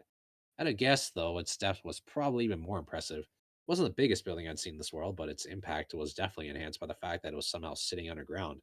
Had a single person seriously created this thing with earth magic? Our entry point in the ruins wasn't the front gate. The way it took us in through something that might have been the side door, or possibly just a hole in the wall. From there, we had a genuinely spectacular view of the cavern all around us. To the left was a winding cliff road we followed down here. To the right was an enormous open space with a quiet, dark lake at its bottom. The well I came from had its share of spectacles, of course, but there weren't many that could compare to this. The only place you'd find anything comparable was in a video game or a piece of fantasy art. And of course, actually being here was very different from looking at an illustration. You could smell the cave, feel the stagnant air, and hear the occasional splash of a giant frog hopping through the water below. The tangible reality of it sent a little shiver down my spine. Gazing out at the vast underground lake, I found myself wondering what would happen to anyone who tried to take a swim down there. You just gonna stand there looking around all day or what? Asked Sarah. Oh, sorry, I'm coming, I said, hurrying back to my spot in our formation. Do you like big buildings or something? Not really. I just haven't seen many places like this before, you know? Hmm. We were on the job now. I might have been tempted to take a few shots if I had a camera, but there was no time for that sort of thing. I need to get these scales collected and back to town as soon as possible. Yeah, let's hurry back to my lonely, empty room in the inn. I shook my head to clear off that unpleasant, or I shook my head to clear it of unpleasant thoughts and turned my attention to the ruined fortress itself. This thing had been here ever since the first human war, huh? After all that time I'd spent traveling the demon continent, I'd seen my fair share of buildings constructed by demon kind. That included quite a few large, peculiar-looking castles and forts, including Kishirisu Castle in the middle of Rikarisu. This fortress did bear some resemblance to them, but it was clearly older and made a slightly different impression from the ones I'd seen so far. Maybe that made sense, though, since this was a functional outpost built to be used in actual war. Everything about it was large in scale. The ceiling was nearly 5 meters overhead, but oddly enough, the passages tend to be disproportionately narrow. Height made sense, at least. Demons could be physically very different from human beings, which included being taller on average. As for narrow hallways, maybe it was a deliberate attempt to make the place easier to defend? Hmm. Take a right at the next fork, Suze. Got it. I was slightly surprised to realize that Timothy was carrying an actual map of the ruins in one hand. Adventurers did seem to visit this place on a regular basis, so I guess it wasn't surprising someone had to put up forth an effort to map the layout. Good lord, Timothy muttered, sighing softly. What were the demons thinking when they designed this place? A glance at the map was enough to see that these ruins were something of a maze. It looked a little bit like the scribblings of a kid who preferred his labyrinths to be tangled and nonsensical because they looked cooler that way. Given what I knew about demon kind, that might have been part of the motivation here, but well, they're not built like us, you know. This might have been more convenient for them somehow. I suppose you might be right. Even in an underground fortress like this, they presumably balance their forces with a variety of demons, including some who could fly and others who could crawl on the walls. I explained the tall ceilings and narrow hallways as well as a weirdly complex layout. Like, what if the holes in the ceilings that looked like ventilation shafts actually led to passages that only wall-crawling demons could use? Having some passages that only demons could possibly make use of would have given them a major advantage against any humans who made their way inside. In any case, it felt like a really long time since we'd seen a monster. Everything I'd heard about around town led me to believe that these ruins were populated with plenty of bug and amphibian type creatures. We hadn't come under attack even once when entering the fortress itself. There were bones lying around here and there, sometimes walls still stained with blood. but the monsters themselves were nowhere to be seen. But of course, that didn't mean we could let down our guard. Suddenly, a long gust of wind blew past us with an eerie whistle. For some reason, the hairs on the back of my neck stood up. We're under attack! Mimir shouted instantly. I looked ahead, behind, and to either side and didn't spot anything that looked like a threat. Where are they? At your feet! As it turned out, the enemy was below us. The bones I noticed scattered all around the path were slowly rising up off the ground, rattling as I moved. We had some bony boys on our hands, or skeletons if we prefer. As they began to piece themselves together, a partially translucent thing appeared further along the corridor, wafting slowly towards us. It was a slender humanoid figure, but it didn't have a head or legs. Clad in a beat-up old robe, it floated towards us weightlessly, as if swimming through the air itself. I wasn't an expert in anything, but that had to be some kind of ghost. We got skeletons and a wraith, boss! Draw them in close, Patrice. Right. Sarah, Timothy, Rudius, watch our back. Focus on the skeletons. Okay. I spun around and found that a number of skeletons carrying rusty old swords were already coming at us from behind. They could actually move surprisingly fast. Out of the way! Shouted Sarah, pushing her way past me and Timothy to a forward position. She shouldered her bow and drawn a large knife instead. Skeletons are weak to blunt force attacks, Rudius, called Timothy. That's my specialty. I pointed both my hands at the onrushing skeletons. If blunt force was enough to take them down, this wouldn't be too bad at all. Stone cannon! My favorite lethal projectile smacked in the first skeleton and line pulverized it. The stone kept moving, destroying a second skeleton as well. Answer my call, God of Obscurities, and shatter my enemy. Stone cannon! A split second later, Timothy fired off his own stone cannon, which smashed through a single skeleton before stopping. Guess I win this round, not that it's a competition or anything. All right, we're all done back here. Let's— Not yet! Just as I was spinning around to support Suzanne and the others, Timothy's urgent cry turned me back. The skeleton was taking shape before my eyes. The same ones I'd shattered were somehow slowly piecing themselves back together. As long as that wraith's alive, the skeletons are immortal! Oh, right. Of course. Skeletons were immortal creatures. You could smash them apart and set them on fire, and they still come at you while they were burned. Char them to ashes, and they still come back, or they'd still piece themselves back together. Blunt force attacks were the simplest way to render them incapable of movement, but that was only a temporary measure. While you had them disabled, you had to take out the wraith that was animating them.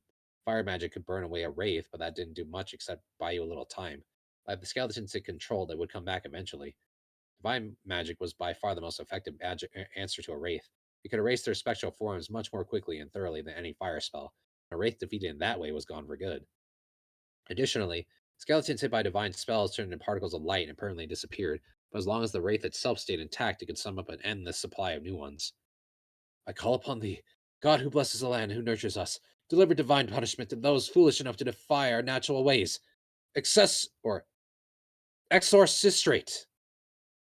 Evidently, Mimir had trained in his school of magic.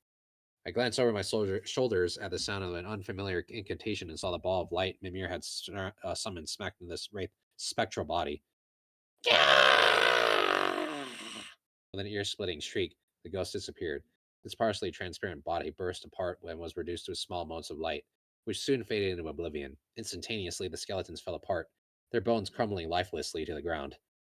Okay, we're good, called Suzanne. Back in formation, everyone.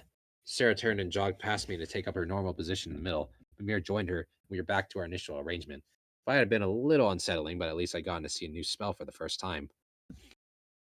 That's the first time I'd ever seen a divine magic, or a ghost for that matter, I said quietly, looking over at Timothy. It's only the second time I've seen a wraith myself, he replied. The first time, my party was completely clueless, and I got one of our friends killed. It was a very painful lesson. Was Mimir not with you at that point? No, this was well before we formed Counter Arrow. Made a point of having us practice for this scenario, though. I'm very glad we did. Or I'm very glad I did. Sarah looked over her shoulder at us and put her finger to her lips. Our conversation was probably making it harder for her to listen for threats. But sorry about that, I whispered. This was definitely not the place or time for casual chit-chat. In a place like this, carelessness could get you killed in no time at all. In any case, apparently this ruin was haunted on top of everything else. That was more than a little disturbing, judging from its appearance. That ghost might have been a warrior in life. Could have been a soldier from the first human-demon war? No, that seemed really unlikely. Surely a ghost from such a distant past still wouldn't be hanging around in a place that people visited fairly regularly. It had probably been an adventurer who died in here within the last few years. My condolences, buddy. Hope you rest in peace. Ah, good. Here we are. Suzanne's voice brought me back to reality. I figured we finally emerged from that winding maze of corridors in a larger, more open space. We seemed to be in a wide hallway, maybe 100 meters long. A crumbled set of stairs in the middle led to a second floor, and both sides of the passage were lined with giant stone sculptures. It felt pretty obvious that some important part of the fortress lay just ahead. Oh, wow. And then there was the floor. It was practically covered in a carpet of beautiful white scales, almost like the petal of a cherry blossom in tree in bloom. These had to be the snowdrake scales that we were here for. Consider their value, there certainly were a lot of them just lying around. Based on the research we'd done beforehand, this hall was a part of a route the snowdrakes used to move from their nests to their hunting grounds. They often stopped here to groom themselves while moving through the area. It was well known as the single best place to find their scales in the entire complex. Beyond this walls, we'd be stepping into Snowdrake's territory, called Suzanne from ahead. Don't go any further than the last statue in the line back there. Is that clear, everyone? Mira and Patrice shouted, "Yeah!" in unison, and then set to work scooping up the scales. We carefully planned out that part of the operation in advance. Along with Sarah and Timothy, I was supposed to keep watch from threats in every direction. The snowdrakes were known to emerge from the far end of this hallway, and sometimes other monsters would pop out from the second floor or the corridor we just passed through. We were on the lookout for giant bats, red-eyed moles, myconoids, and wraiths mainly. If the snowdrakes themselves appeared, we'd duck back in the passage or hide behind cover. If the other monsters appeared, we'd just alert the others and eliminate them. In the meantime, the rest of the party would gather as many scales as humanly possible. Once we filled up all 6 of the sacks we'd brought, we'd have more than enough to turn in back in the guild. This would get very dangerous if we somehow ended up in combat with the snowdrakes. But aside from that possibility, the job was honestly so simple that I barely felt worthy of its A rank rating. I'd expected us to run into many more enemies on our way here. There seemed to be an oddly few monsters around today. That wraith was the only real threat we'd run into. For some reason, that actually made me a little uneasy. I had to make sure not to let any of my guard down, or to not let my guard down. With that thought in mind, I focused my attention on the direction of the snowdrake's nest.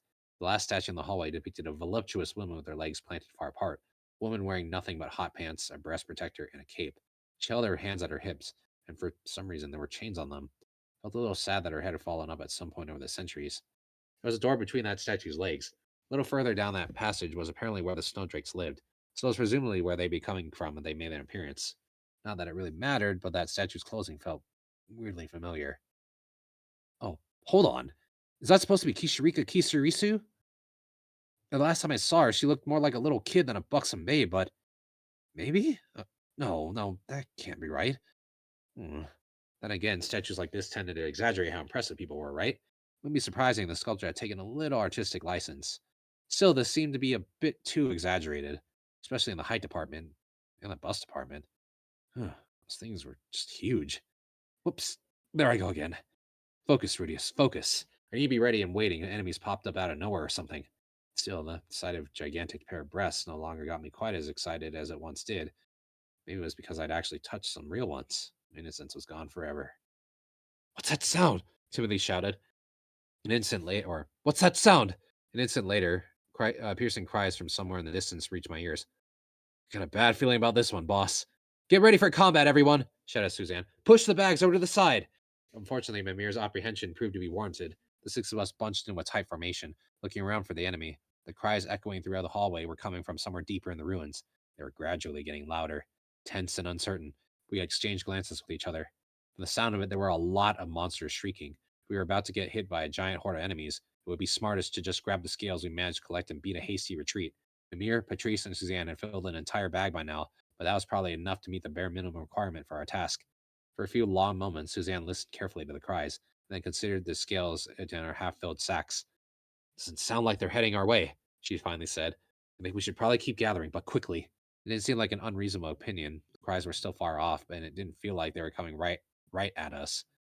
Maybe someone else had gotten the snowdrakes whipped up into a frenzy, but that might be just the distraction we needed to finish collecting their scales. Still, that was just one possibility. There was also a very good chance we might get mixed up in whatever this was. Was it smarter to play this safe and cut our profits, or take the risk and pursue a greater reward? Either way, every second we spent just standing around waiting was putting us in great danger. There was a chance nothing at all would happen, true, but no matter what course of action we wanted to take, we needed to make up our minds quickly. I think we should finish up too, offered Sarah. Yeah, I'm on board, said Mimir.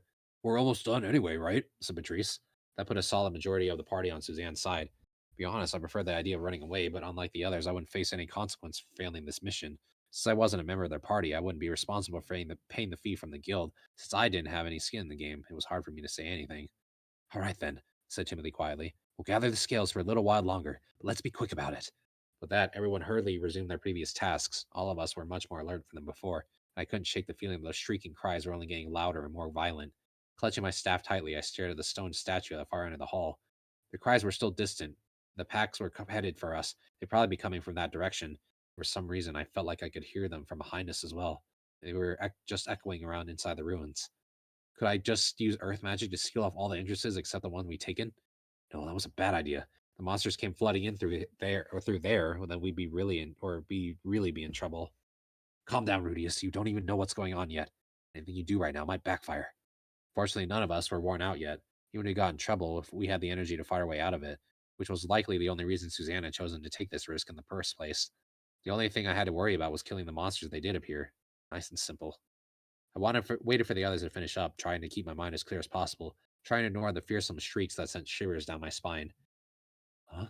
Just as we were filling up the last of our bags, the monster's shriek began to grow fainter and fainter. Suzanne looked up and peered suspiciously in the direction of the fading sound. Maybe we'd all been worried about nothing. Maybe those were just the snowdrake's mating cries or something. Some animals get really noisy when they go into heat. Maybe we'd stop by in the middle of their courtship rituals.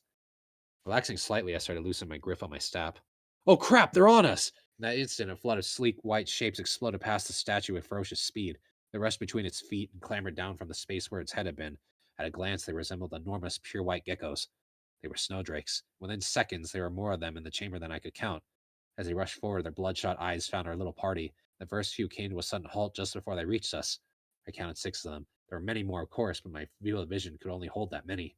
It all happened so very suddenly. Timothy was frozen in place, just like the rest of us. He couldn't even shout the word, "Retreat!" However, our scaly friends seemed to be reacting the exact same way. I'd never seen a startled lizard before, but this was probably what one looked like. Their eyes opened wide, they froze, and opened their mouths halfway to threaten us with their fangs. One long instant, it felt like time had ground to a halt. And then I finally managed to shout the word, "Run!" Timothy and the others spun around and sprinted towards the exit. They had been shot at by cannon. Gah! Not again! Perhaps provoked by Patrice's mournful shrieking, the snowdrakes began to move as well. Earth Fortress! I threw up a massive wall of earth in their path, blocking their progress. It was a solid, thick barrier reaching all the way through the shoulder of the nearest stone statue. Figuring that I brought us all a little time, I turned around and headed up for the exit myself. When I glanced over my shoulder a moment later, I couldn't help but let out a shrill little yelp of terror. The snowdrakes were essentially lizards. A simple wall, even a tall one, was basically meaningless to them. One by one, they were climbing over it and slithering through the small gaps on either side. This was not good at all.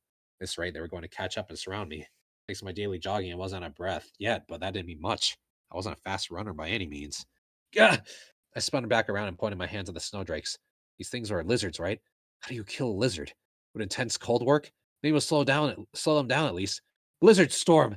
Acting mostly on reflex, I tried an ice spell. Gusts of freezing wind rushed through the air, sending scales flying off the ground. A moment later, spheres of thick ice, thick as a man's thigh, sliced towards the snowdrakes that had made it past my wall.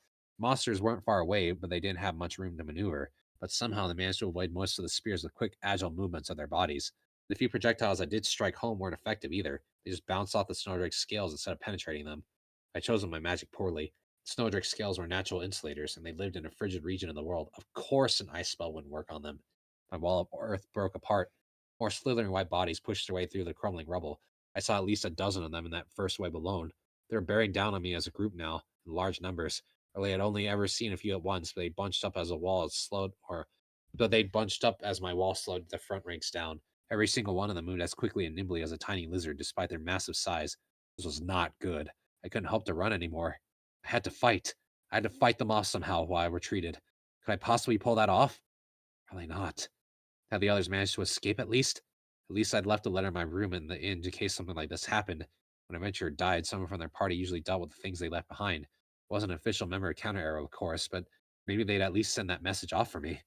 I reached my left hand in my pocket and tightly squeezed a scrap of fabric inside of it. As the snowdrakes bore down on me, I tried to brace myself for the inevitable. Yeah! At that moment, I heard a voice from behind me. An arrow zipped past, lodging itself in the eye of the nearest snowdrake. Yeah! Shrieking at the top of its lungs, the lizard stumbled off the side and smashed into one of the stone statues that lined the hallway. It rushed forward and past us, pressing its body tightly against the sided wall of the passage. May this small, smoldering fire call forth a great and searing blessing. Flamethrower! A line of flames roared past me on the left, and an onrushing snowdrake came rearing to an abrupt halt rather than running through it. Let's do this, Patrice. Yeah! Suzanne pushed past me, flanking on either side by Patrice and Mimir. Suddenly, there were 3 people in the vanguard, and 3 in the rear. and I was in the very middle of the formation. These things aren't after us. Just hit the ones charging this way and knock them off course. Gotcha. More coming in from the left. Calling out instructions to each other, the vanguard squared off against the horde of frenzied snowdrakes. Sarah unleashed a flurry of arrows, and Timothy fired bursts of flames in all directions. Had they actually come back for me? Why? I wasn't even a member of their party. As I stood there dumbfounded, Timothy turned and slapped me on the back. They really did. They did come back to save me. The moment I realized that, I felt something warm swelling up inside me. Ugh! I forced that feeling back down just as quickly as it came. I wasn't exactly sure why. I just couldn't handle it right now. I just wasn't ready. Don't just stand there, moron! Snapped Sarah, bringing back to earth. You're fighting too! Right. I aimed my staff at the snowdrakes and began to channel mana through it. Now that I had a steady front line holding off the assault for now, I managed to calm down slightly. Just as Suzanne said, the drakes weren't actively trying to kill us. They did seem to recognize us as dangerous obstacles, but the great majority were opting to avoid us entirely by crawling on the walls or ceilings. In other words, we didn't have to fight this entire pack of monsters. All we had to worry about were the 2 or 3 of them that were charging straight at us at any given moment. Even then, there wasn't any need to kill them. We dealt a bit of damage, they changed their course quickly enough. Some animals only got more dangerous and aggressive when they were wounded, but fortunately these lizards prefer to run for their lives. Sarah's arrows couldn't pierce their scales, and Timothy's magic wasn't strong enough to kill them. Suzanne and Patrice's attacks weren't dealing them any real damage either. All we needed was to nudge them away from us. We had a chance to survive this onslaught. Stone cannon! I fired off spell after spell at the snowdrakes right in front of me, trying to change their trajectories. A direct hit from my stone cannon was powerful enough to shatter the drake's scales and pierce their flesh, but even that wasn't enough to kill them. I wasn't sure if it was the distance or if they were somehow managing to twist their bodies around and limit the damage. It didn't really matter, though. All I cared about was scaring them off. As long as I convinced them to veer off course, we could get through this in one piece. Okay, shouted Suzanne. Let's inch our way over the wall. Little by little, we began to edge our formation sideways. Once we made it to the wall, the drakes would be coming at us from fewer directions. If we backed up along it, we could make our way to the exit. It was impossible to know how long these waves of snowdrakes would keep coming, but eventually we could at least escape this chamber. All of a sudden, I saw great sprays of blood shooting through the air from somewhere deep inside the waves of snowdrakes. Someone was leaping fiercely across the battlefield, killing snowdrakes in rapid succession. It wasn't just one attacker either. Another small shape appeared at the very back of the hall and began to attack from behind with powerful fire magic. Frenzied with fear, the snowdrakes rushed to flee the fortress even more desperately than before. What? Is that all you got? The man in the front of the group, the one who had roared from earlier, cut down one drake after another, and the people following in his wake rushed to support him. Apparently, the cavalry had arrived. I glanced over at Timothy. He nodded before I could say anything. All right, everyone, let's press the attack as well. You got it, boss. Suzanne stepped forward with a smile, and our counterattack began. I was the one who brought down the very last of the snowdrakes. My snow cannon struck home directly at the top of the creature's head, smashing the skull and spraying its contacts in all directions. It's finally over, huh? Just make sure, I looked cautiously around the area. Snowdrake corpses lay in heaps all around the hall. The vast majority of them had been killed by the party that joined in midway, but we'd brought down a decent handful ourselves. More importantly, none of the creatures seemed to be moving anymore.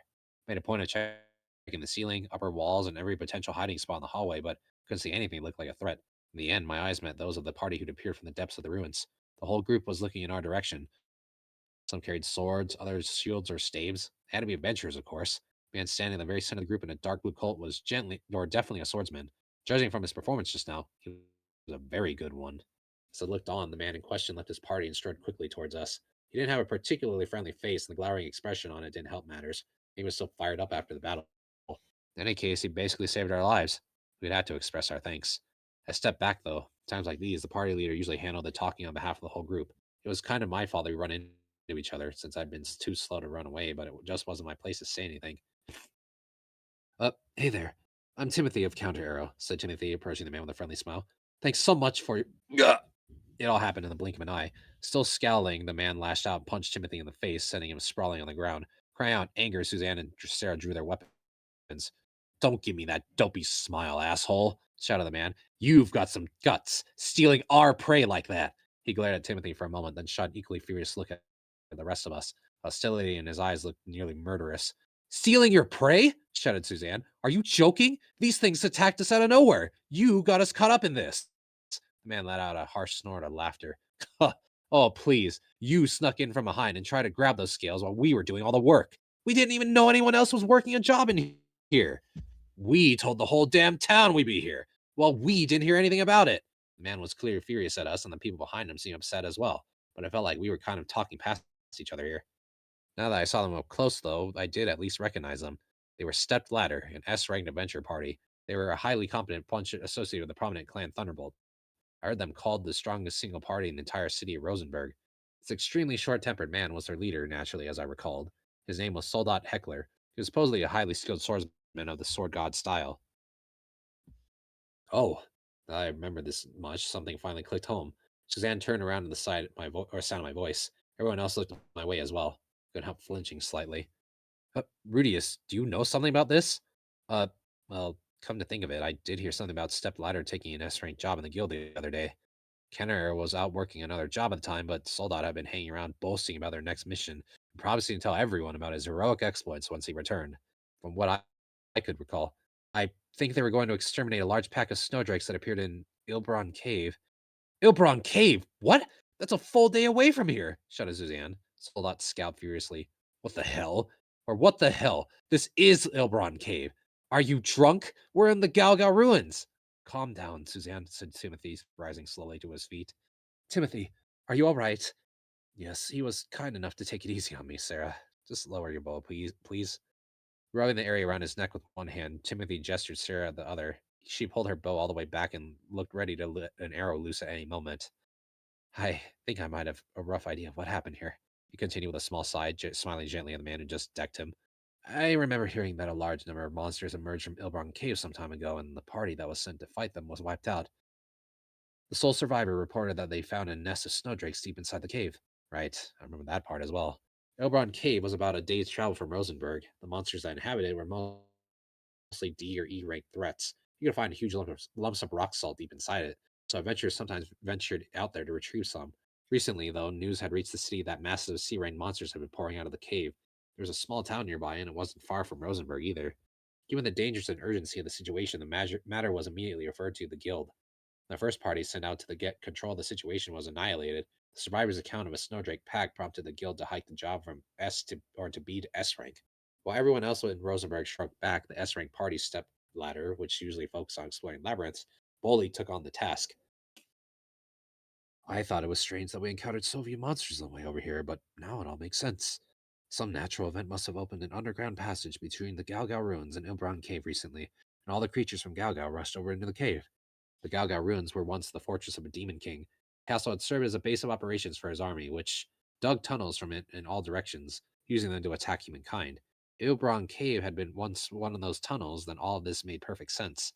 The path between the two might have sealed off during the war, but by some sort of cave in the centuries, or sorry, the path between the two might have been sealed off during the war, or by some sort of cave in the centuries since then. In any case, once the path was reopened, the monsters followed and poured into Ilbron Cave to feast on weaker prey. That had to be the reason we've seen almost nothing on our side of the complex. So, what? You're saying you came here on a separate job? That's right.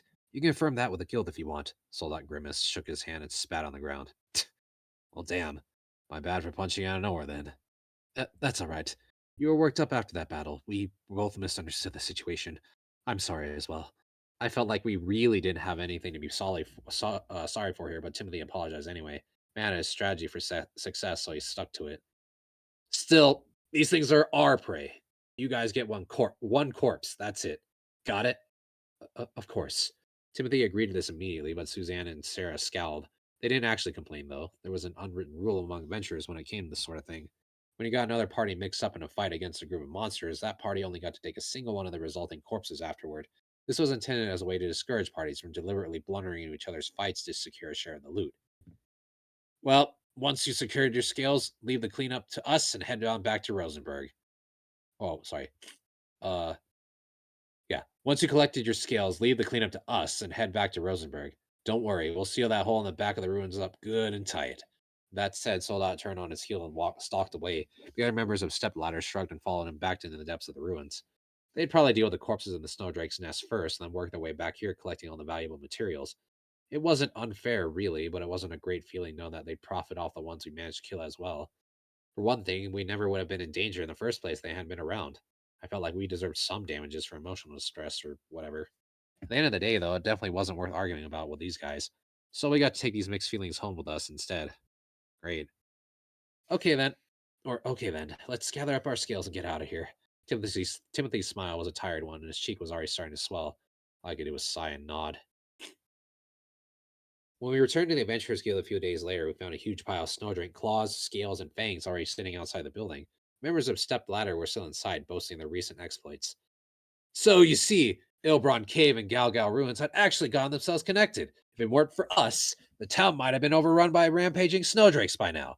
Soldat in particular seemed to be really getting into his story. The other adventurers in the room listened with dubious smiles on their faces.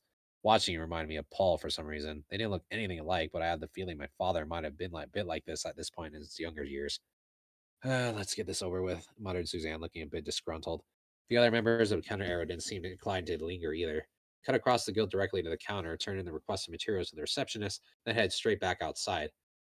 Okay, Rudius, here's your cut for the job. Make sure that looks right. Sure. Thank you very much. Timothy had handed me a small bag packed full of snowdrake scales. The job had left a bad taste in our mouths, but at the end of the day, we'd come away with a very decent payday.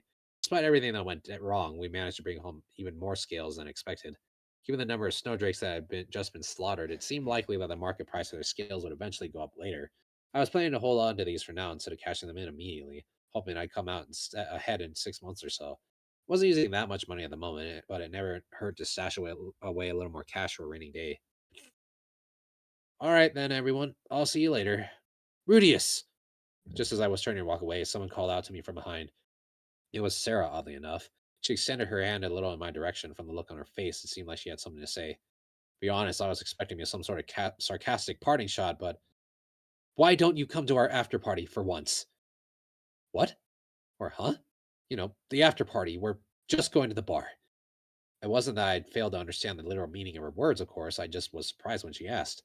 When a party of adventurers finished a job that lasted several days or more, they typically headed straight to a bar to drink themselves silly and praise each other for their heroics.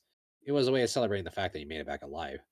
I always skipped out on these events. When I got back from a job, my standard procedure was just to head back to my inn, offer a few prayers, and go straight to bed.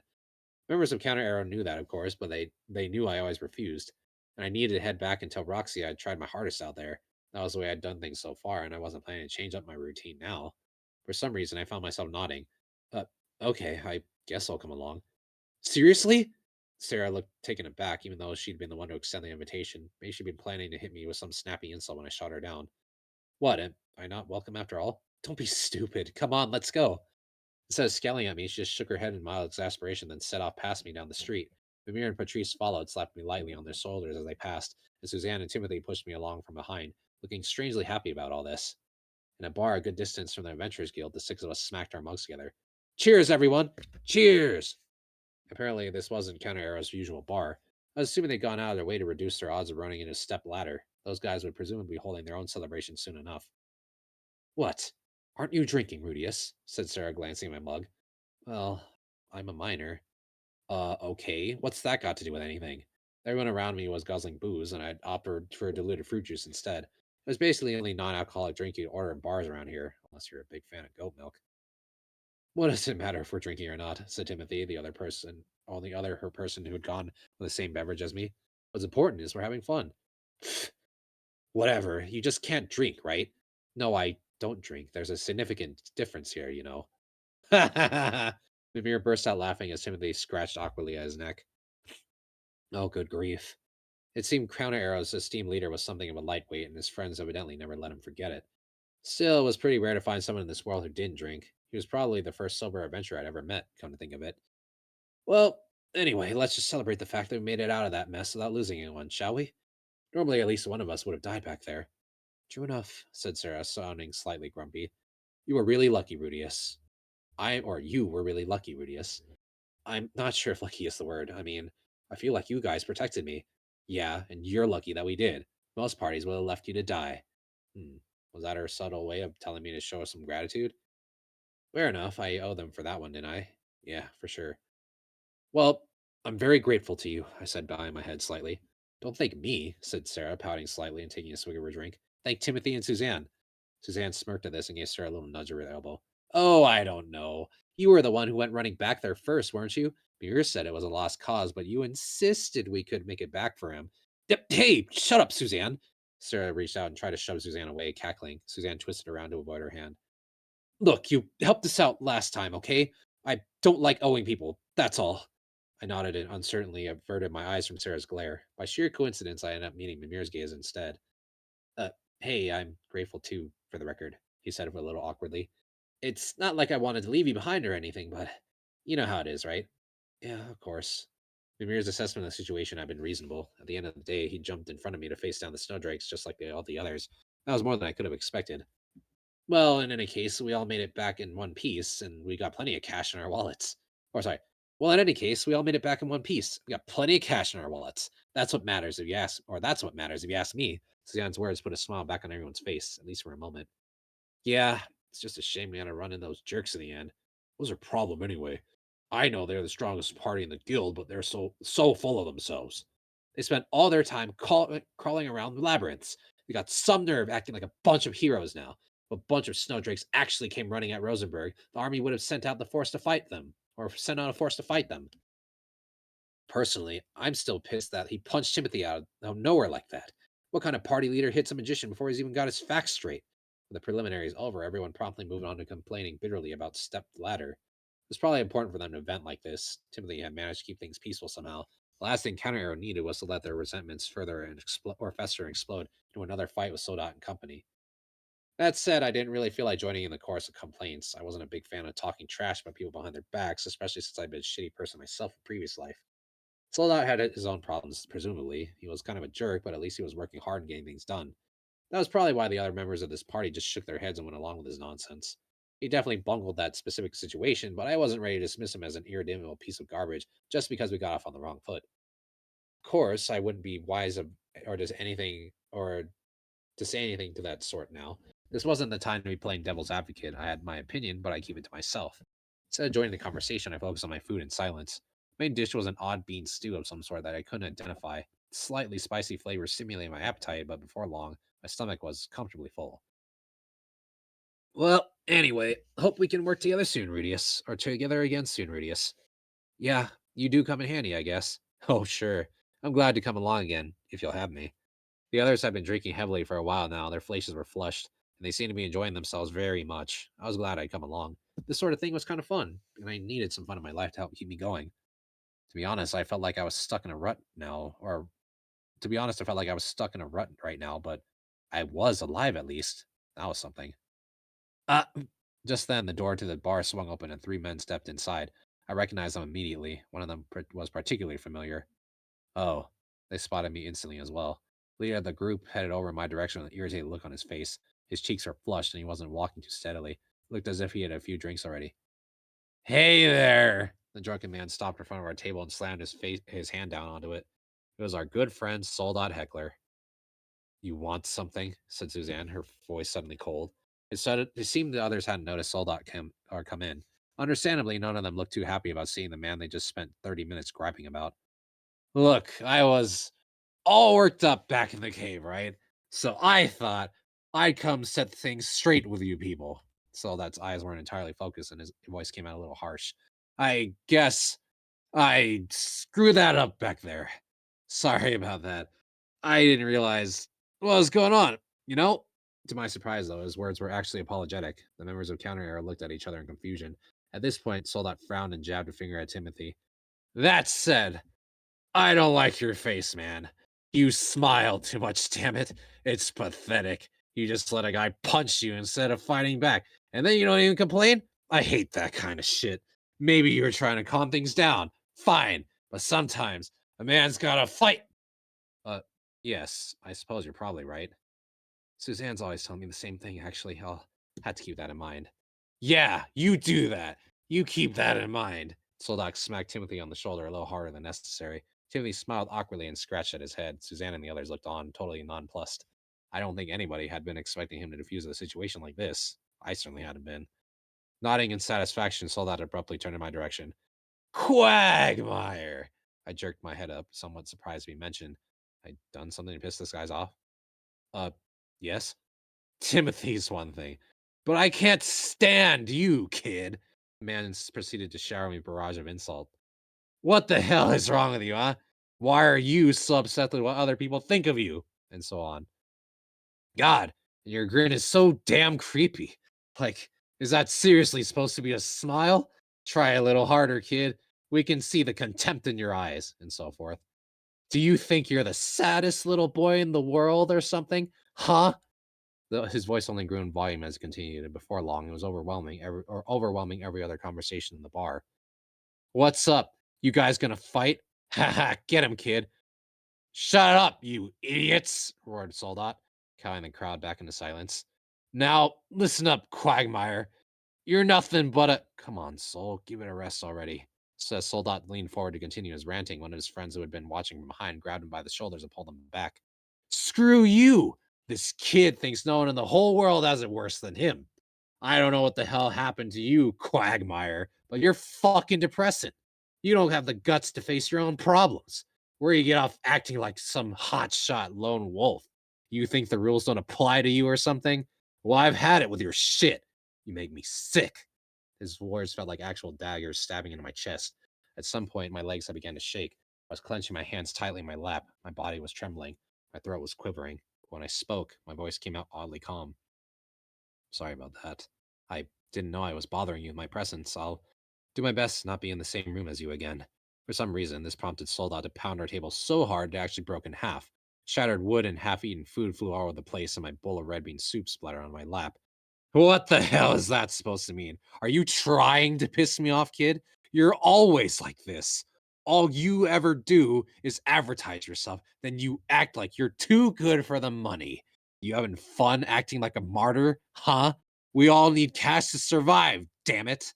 I didn't respond. Silence felt like my only option. There was no point in trying to have a conversation with someone like this. Shit, I'm sorry. He's had a few too many. Let's go, Soul. Shut up. Let me go. Come on, Quagmire. Throw a damn punch, why don't you? You're pissed off, right? Take a swing at me then. Stop sitting in your patch of mud, oinking about how sad you are. Act like a man for once. I looked down and waited for the storm to blow past. There was no point in getting into a fight here. Letting Soldat provoke me would accomplish nothing. The only way to deal with a drunkard is to ignore them completely. Just had to let this pass. It was that simple, really. Soul, back off. You're taking this way too far. Let me go, damn it. Hey, Quagmire, you having fun over there, huh? You hate your life that much, go die in a ditch somewhere. At least that way, I won't have to see your face again. Soldat's friends dragged him out the door eventually, but I didn't look up. I just stared at the soup in my lap, gripped my holy idol in my pocket, kept my mind totally blank. I stayed that way until he was gone and Sarah had wiped the soup off me. Guy's just the worst, she muttered. All I could do was slowly nod. Sarah. I was burning with anger as I headed back to my room. The moment I was inside, I tossed my bow and arrows onto the table, tore off my clothes, and threw myself onto the bed. That guy is the worst! I could feel my face flushing red at the thought of Soldat. Sometimes a man's gotta fight? What a load of crap!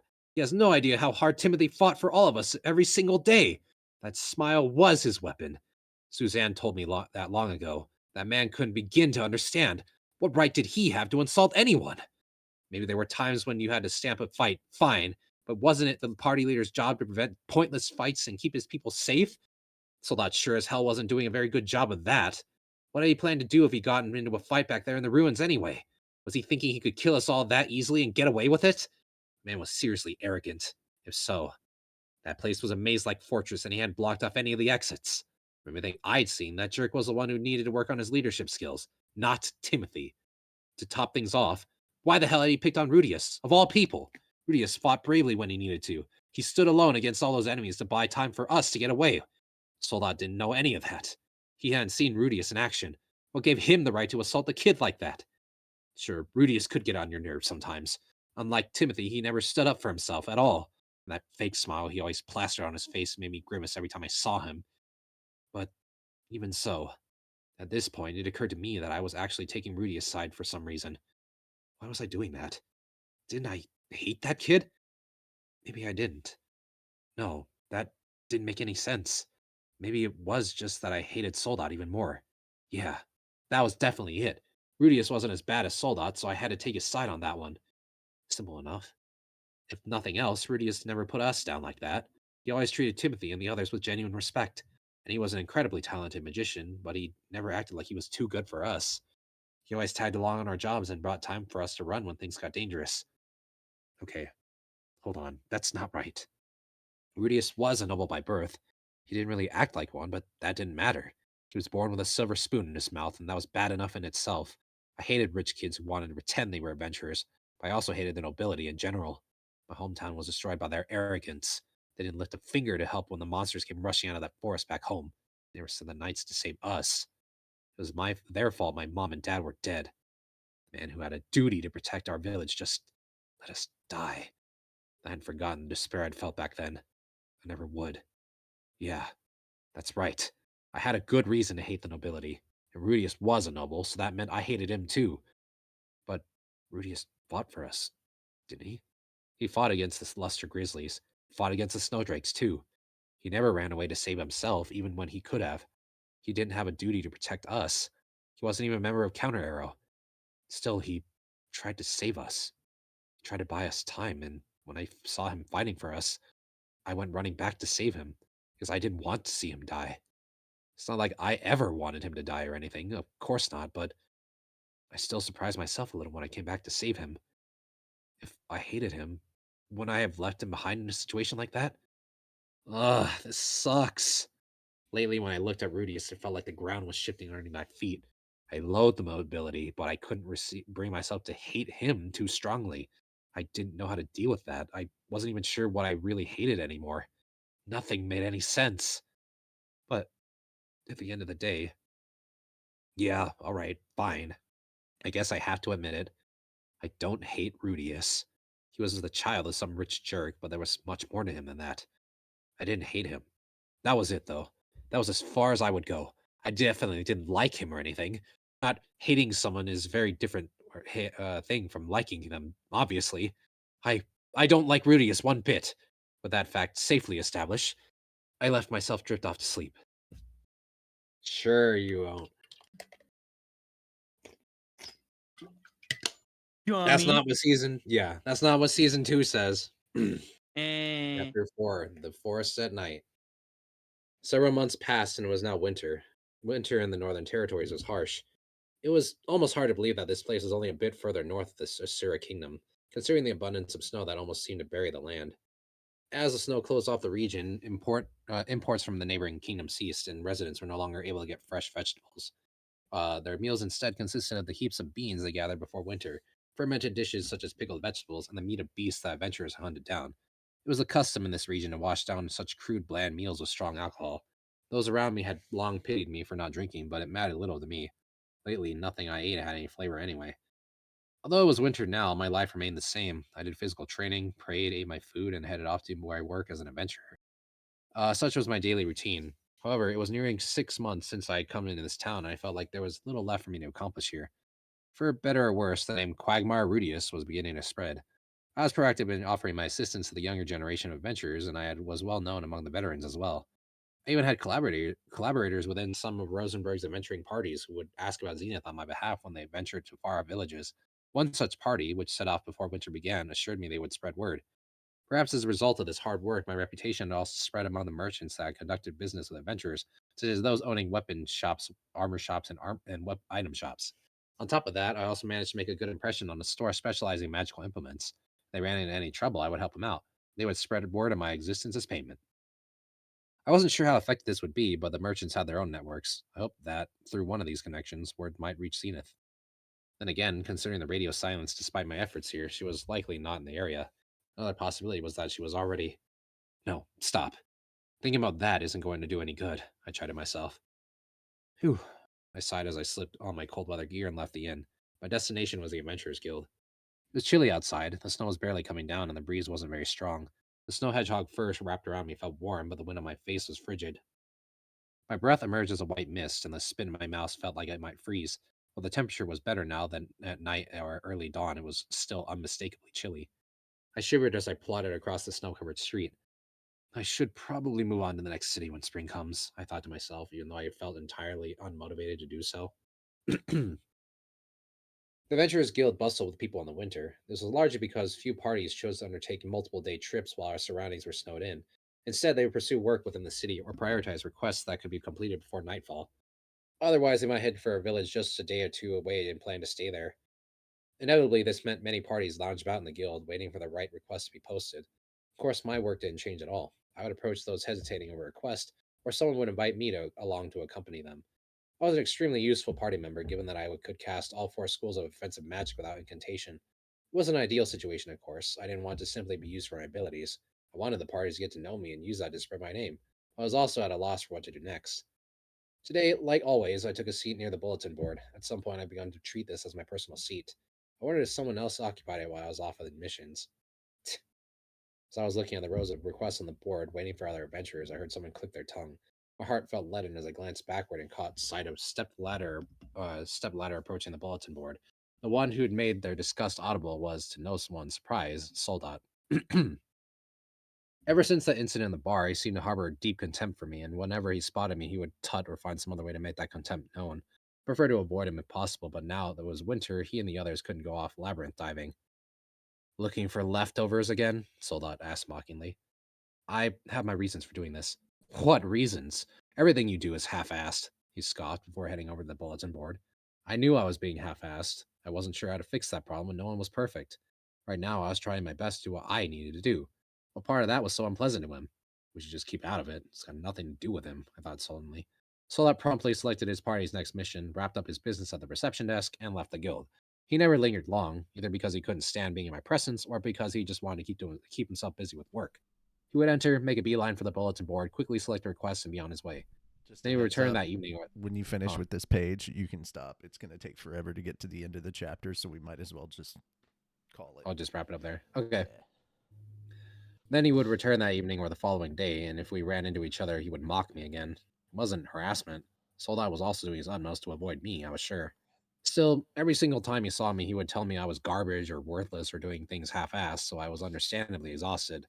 Maybe his true objective was to discourage me from being at the guild at all. Occasionally, the members of the counter era would step in to help if they were present, but they weren't here or weren't here today. Come to think of it, I hadn't seen them for 2 whole days now. Since I hadn't seen them around town either, that must mean they'd gone off to some village for a prolonged period to take requests. Things felt a bit lonely without them. There were no notable requests that day. The snow had picked up immediately after I entered the guild, and during blizzards, parties who weren't interested in low-paying work generally took the day off. Of course, there were also quite a few adventurers who were hurting for money and set out to do unranked requests by themselves. Unranked quests included things like shoveling snow or clearing off people's roofs. Shoveling snow seemed like a fool's errand to me, but had to be better than nothing. Is that it? I think that's the end of the page. Yeah, that's the end of the page. Yep. Oh. Quacktacular.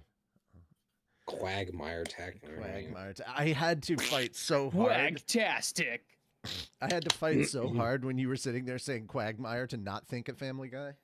So. Yeah, I mean it's kind of hard not to. Yeah, that's fair. Well, They're very similar character archetypes. We are officially halfway through the book. We got 3 chapters, an epilogue, and a post-book side story left. Mm-hmm. Which, I mean, we're at the beginning of season 2, so it's not like a huge thing. But like, yeah, We're not even at the school yet. yeah, we're not even just at the school yet. halfway there. Yeah, a lot. Whoa. Well, he doesn't hit the school until the next book. Until Like- 8, right? Yeah. Yeah, freaking Alinalise kinda hasn't figured even from the shown up cover. yet. Yeah.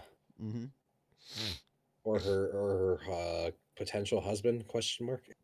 yeah, yeah. I think they got No, they're together. they're married. She can't leave the continent. He can. Right. Bodyguard Right. can leave the continent. Right. Oh No, I think you're thinking about someone We're not else. talking about Sonic, Batty you're, Gaddy. you're thinking of someone You're else. thinking about Rikarisu. Yeah, you're Yeah. thinking Yeah, about Rigorisu. Rigorisu. Yeah. No, Alinalise that's is the not hot what he elf was lady. talking We're about. talking That's- about Alina Lise. Yeah. The hot elf lady. yeah, the elf that fucks everybody. You know. Yes, quite Yeah. literally. Bodyguard Yes. fucks. Well, At least I assume he does. Who does? Someone at least. Rudy Bodyguard. doesn't. Well, yeah. No, not Rudy. No. Rudy doesn't fuck. I mean, bodyguard he Not fucks. Which we're Black gonna and find trying out on his Which- part. Which we're gonna find out soon. Yeah. But, Stay Batty tuned for Gaddy- next week when Moon Dude, reads. Again, I'm That's looking forward to when we if I get have the book. way further into the story and you guys actually find out the backstory with the two of them, with Batty Gaddy and Rikarisu. Like, oh my Mhm. god, yeah. I What just happens want there? I want to get to the fight between Bodyguard and Rudius and have Bodyguard like in his voice, like almost like the Topo voice. Like, I want you to hit me as hard as you can. Now hold on now. I think you misinterpret me. I don't mean Genshin. 50% or some arbitrary number, Rudius.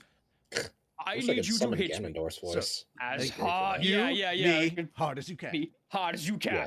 Crystal. Or more like how do I do Topo from Super? That's like the more comparable because Topo? their dub actors aren't the same. What? Like in the dub of Mushoku Tensei and Dragon Ball Super, the person who plays Bodyguard plays Top from Dragon Ball Super. Oh, Topo? about that. I don't even know who Yeah, that is. Topo. Thank you. Topo? Some call him Top, some call him Top. I don't know. The dub calls Oh. him Top. I think it's stupid. I like Topo better. I agree. Oh, he's like the guy with the mustache. Interesting. Yes, the glorious Justice mustache. Oh, it's pretty cool. Yeah, the god of destruction and training. Okay.